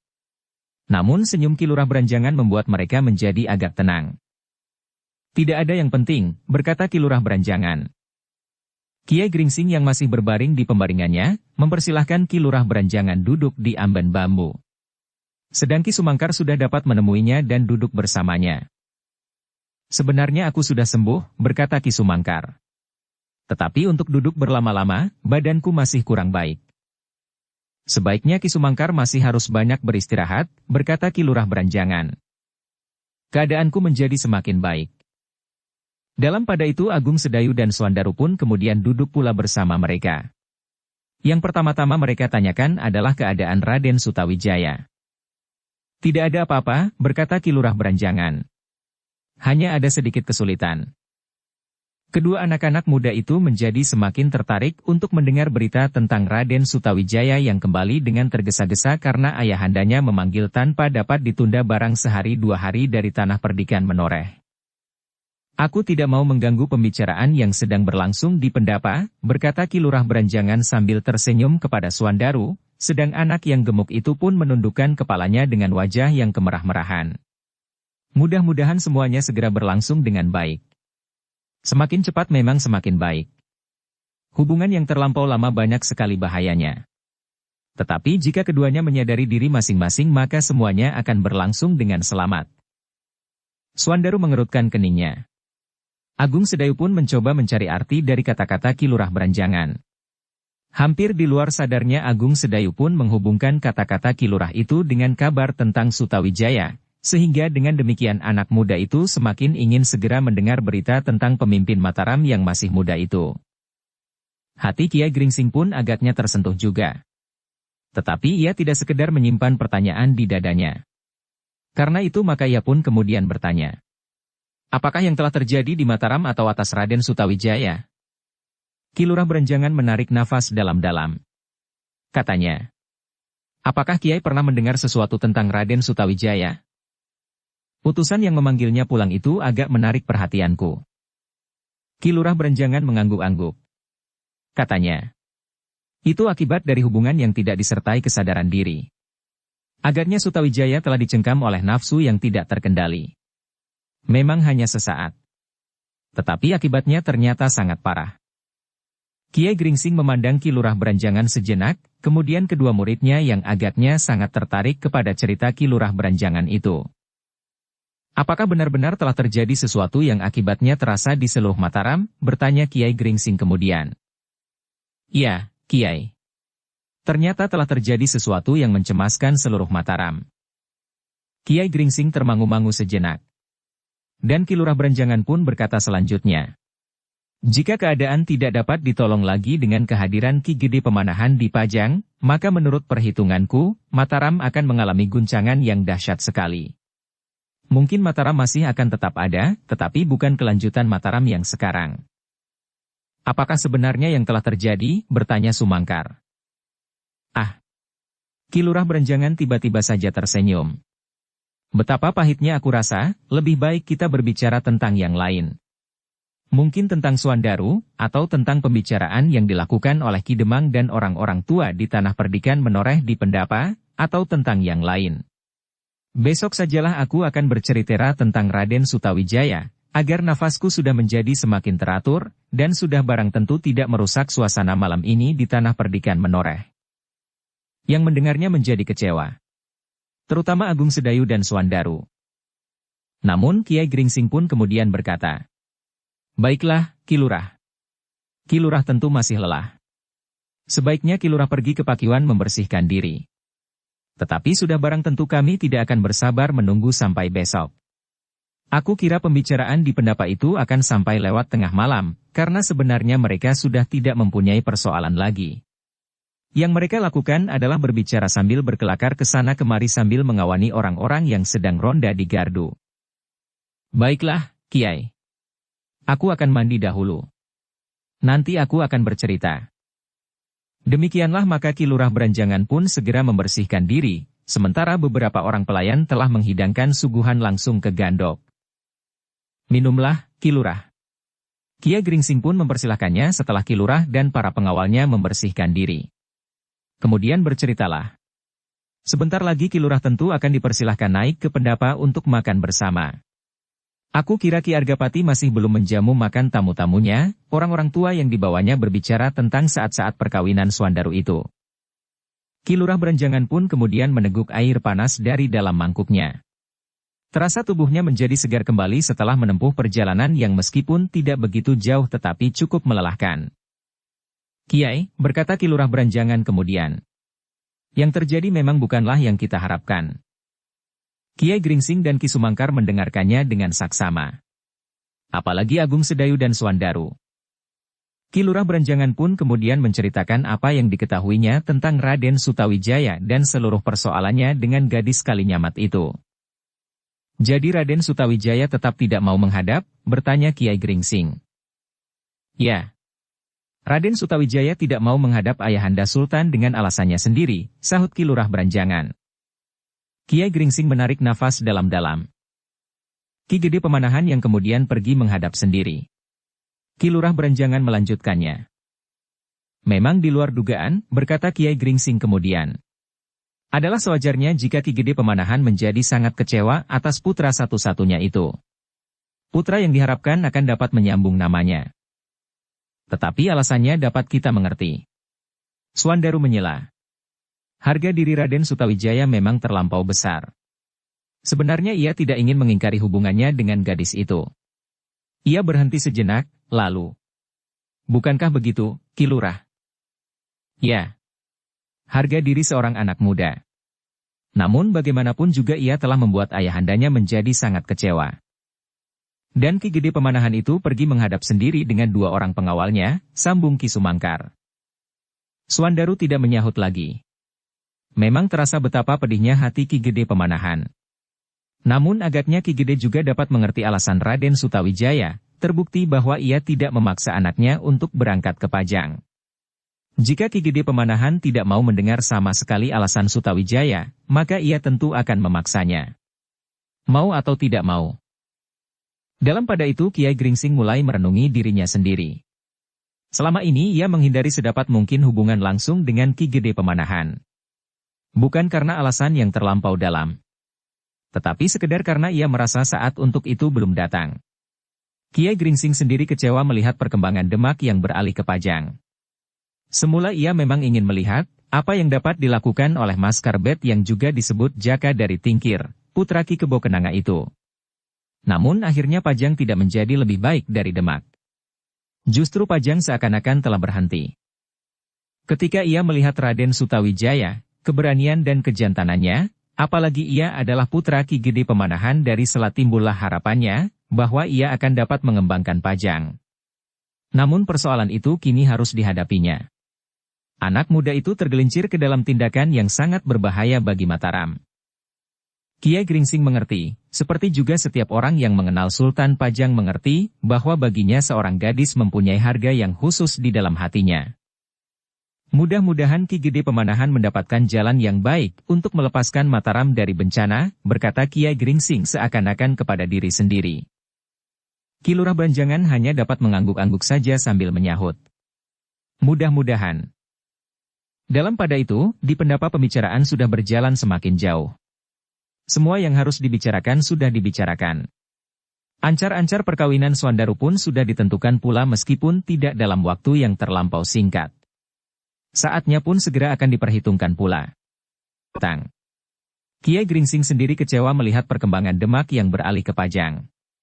Semula ia memang ingin melihat apa yang dapat dilakukan oleh Mas Karbet yang juga disebut Jaka dari Tingkir, putra Ki Kebo Kenanga itu. Namun akhirnya Pajang tidak menjadi lebih baik dari Demak. Justru Pajang seakan-akan telah berhenti. Rasa-rasanya semua orang yang duduk di pendapa berwajah cerah. Semua mengharap bahwa perkawinan yang bakal berlangsung antara Suandaru dan Pandanwangi dapat menghubungkan bagian-bagian yang terpisah dari daerah selatan ini. Jika Menoreh berada di sebelah barat alas Mentaok yang akan berkembang menjadi sebuah negeri yang besar, maka Sangkal Putung berada di sebelah timur. Namun berbeda dengan orang-orang tua yang lain, meskipun nampaknya ia tersenyum-senyum juga, tetapi di dalam hatinya terasa sentuhan yang mencemaskan. Orang itu adalah Ki Waskita. Meskipun demikian ia mencoba melenyapkan kecemasan itu dari wajahnya yang buram. Bahkan kemudian ketika orang-orang yang berada di pendapa itu dipersilahkan makan dan minum, Ki Waskita pun berbuat seperti orang-orang lain tanpa menimbulkan kecurigaan. Apalagi setelah Ki Lurah Beranjangan dan kedua pengawalnya dipersilahkan naik ke pendapa pula, dan makan bersama dengan mereka. Ketika semua persoalan dianggap selesai, dan para tamu, orang-orang tua di Tanah Perdikan Menoreh sudah makan dan minum di pendapa, pertemuan itu pun mendekati akhirnya. Para tamu, orang-orang tua di Menoreh itu pun seorang demi seorang minta diri dan pulang ke rumah masing-masing. Sedang mereka yang bermalam di rumah itu pun segera pergi ke gandok sebelah menyebelah. Seperti mereka yang lain, Ki Waskita pun kembali ke gandok, penginapan yang disediakan baginya. Tetapi wajahnya tidak lagi nampak cerah. Justru karena Ki Waskita melihat sesuatu yang lain dari yang diharapkannya. Sejak ia melihat Suandaru dalam hubungannya dengan Pandanwangi, Ki Waskita telah melihat semacam kabut yang membayanginya. Meskipun langit nampaknya cerah, tetapi selembar mendung yang kelam nampak lewat melintas. Mudah-mudahan aku salah. Mudah-mudahan aku tidak melihat isyarat yang sebenarnya, katanya di dalam hati. Namun Ki Waskita tidak dapat ingkar, bahwa biasanya ia melihat isyarat seperti yang sebenarnya akan terjadi sesuai dengan uraiannya. Ki Waskita menghentikan penglihatannya atas isyarat itu ketika Rudita memasuki ruangan. Sambil tersenyum anak muda itu kemudian bertanya. Ayah, Apakah semua pembicaraan tentang Suandaru itu sudah selesai? Kiwas kita pun mencoba tersenyum pula. Katanya, sudah, Rudita. Semua persoalan sudah dibicarakan. Sampai pada persoalan yang paling kecil sekalipun. Ternyata Ki Demang Sangkal Putung adalah orang yang mudah menyesuaikan diri. Ia tidak berpegang pada pendiriannya saja. Syukurlah. Mudah-mudahan segera berlangsung dengan baik. Ayahnya mengangguk-angguk. Katanya kemudian, aku kira tidak akan ada kesulitan lagi. Baik yang datang dari Sangkal Putung maupun dari Menoreh. Jika ada persoalan yang timbul kemudian adalah persoalan tentang jarak. Jarak antara Menoreh dan Sangkal Putung yang diantarai oleh tanah Mataram yang sedang tumbuh. Tetapi itu bukannya kesulitan pokok di dalam persoalan ini, Ayah. Jika ada kesulitan perjalanan, aku kira mereka akan dapat mengatasinya. Apalagi Suandaru adalah seorang anak muda yang sudah terbiasa bertualang bersama gurunya dan Agung Sedayu. Mudah-mudahan. Apalagi Mataram sekarang seharusnya sudah menjadi semakin baik. Namun tiba-tiba kening Kiwas kita itu berkerut karenanya. Ia melihat kehadiran Ki Lurah Beranjangan di Pendapa. Tentu bukan sekedar sebuah kunjungan. Meskipun Ki Lurah Beranjangan tidak segera mau mengatakan kepentingannya, namun rasa-rasanya memang ada sesuatu yang penting yang akan diceritakannya kepada Ki Argapati.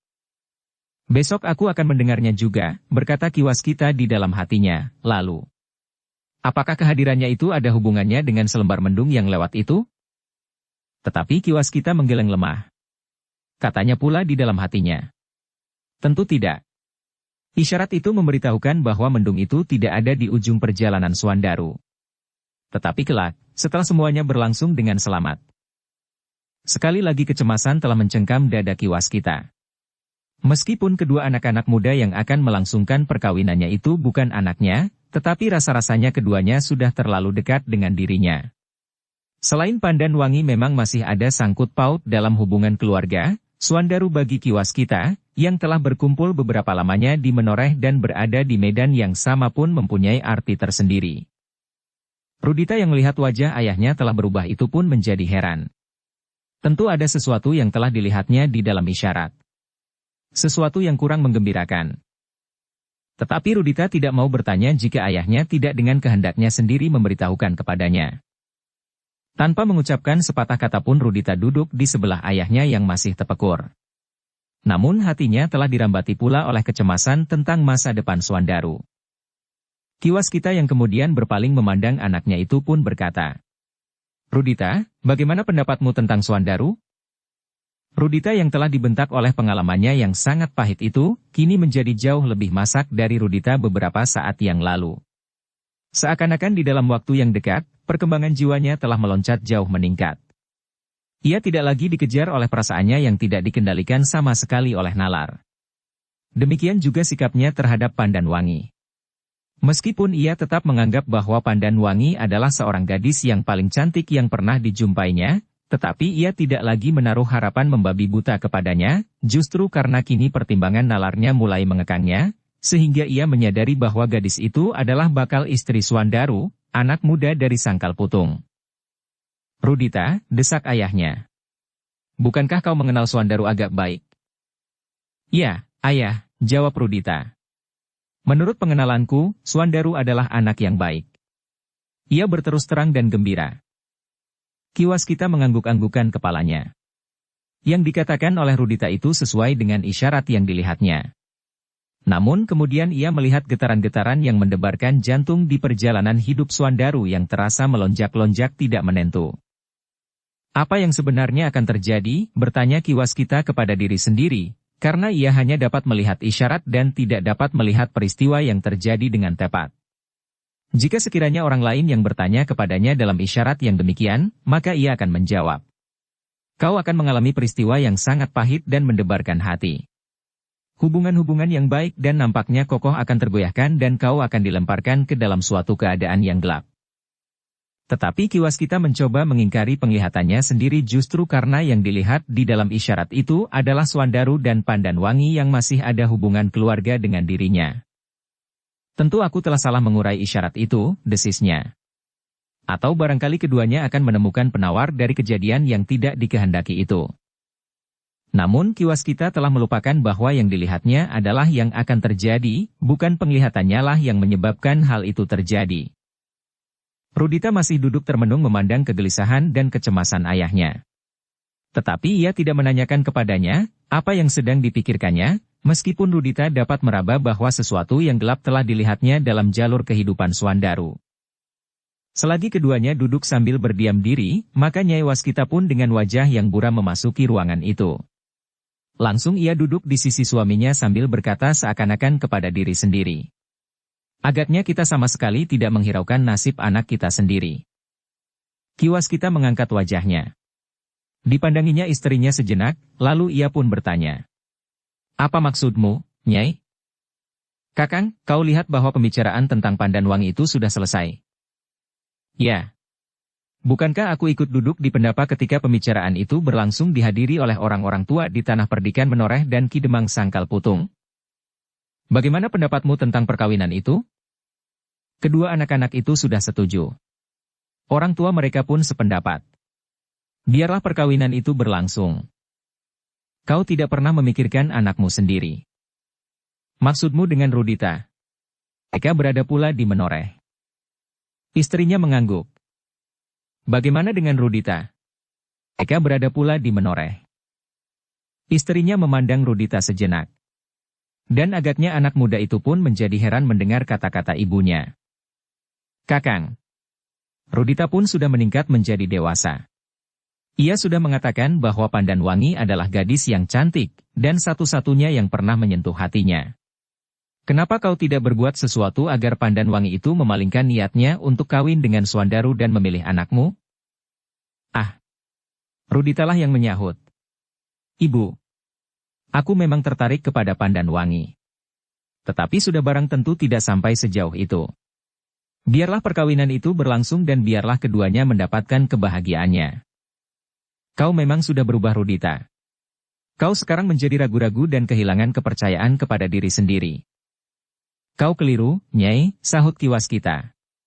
Justru yang terjadi adalah sebaliknya. Rudita sekarang sudah menemukan kepribadiannya. Ia dengan sadar mengambil sikap.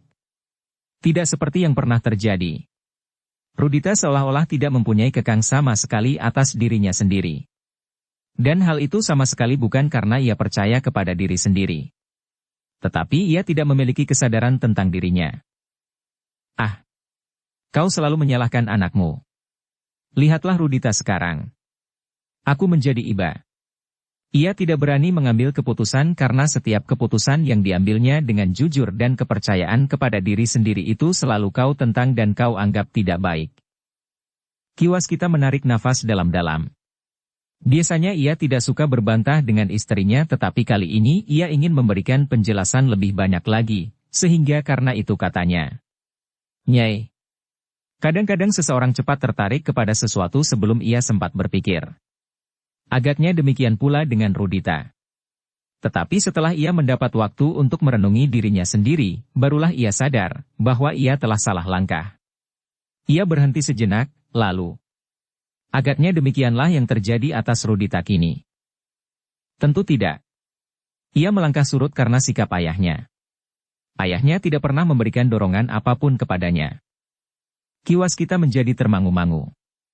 Ia merasa sulit untuk menjelaskannya kepada istrinya, sehingga akhirnya ia berkata, Rudita, apakah kau dapat menjelaskan sikapmu kepada ibumu? Rudita memandang ibunya sejenak. Namun sebelum ia berkata sesuatu ibunya telah melangkah pergi sambil bergumam. Anakmu tidak mempunyai keberanian lagi untuk mengatakan isi hatinya. Yang dikatakannya adalah sekedar bayangan kecemasan dan kebimbangan hati. Rudita mengangkat pundaknya. Ia tidak jadi mengatakan sepatah kata pun. Ditatapnya saja wajah ayahnya yang menjadi semakin buram. Ibumu salah mengerti, Rudita, berkata ayahnya. Aku sudah terlampau lama berjalan di atas jalan yang salah, sehingga ibu sudah terbiasa melihat sikapku. Tetapi kini ibu melihatku sebagai orang lain yang justru tidak sesuai dengan kebiasaan yang dikehendakinya. Sudahlah, Rudita. Pada saatnya ibumu akan mengerti. Jika kau pada suatu ketika menyebut nama gadis yang lain, maka persoalan ini akan dilupakannya. Bersambung ke bab 168. Dukung kami dengan subscribe, follow, like, komen dan share. Terima kasih.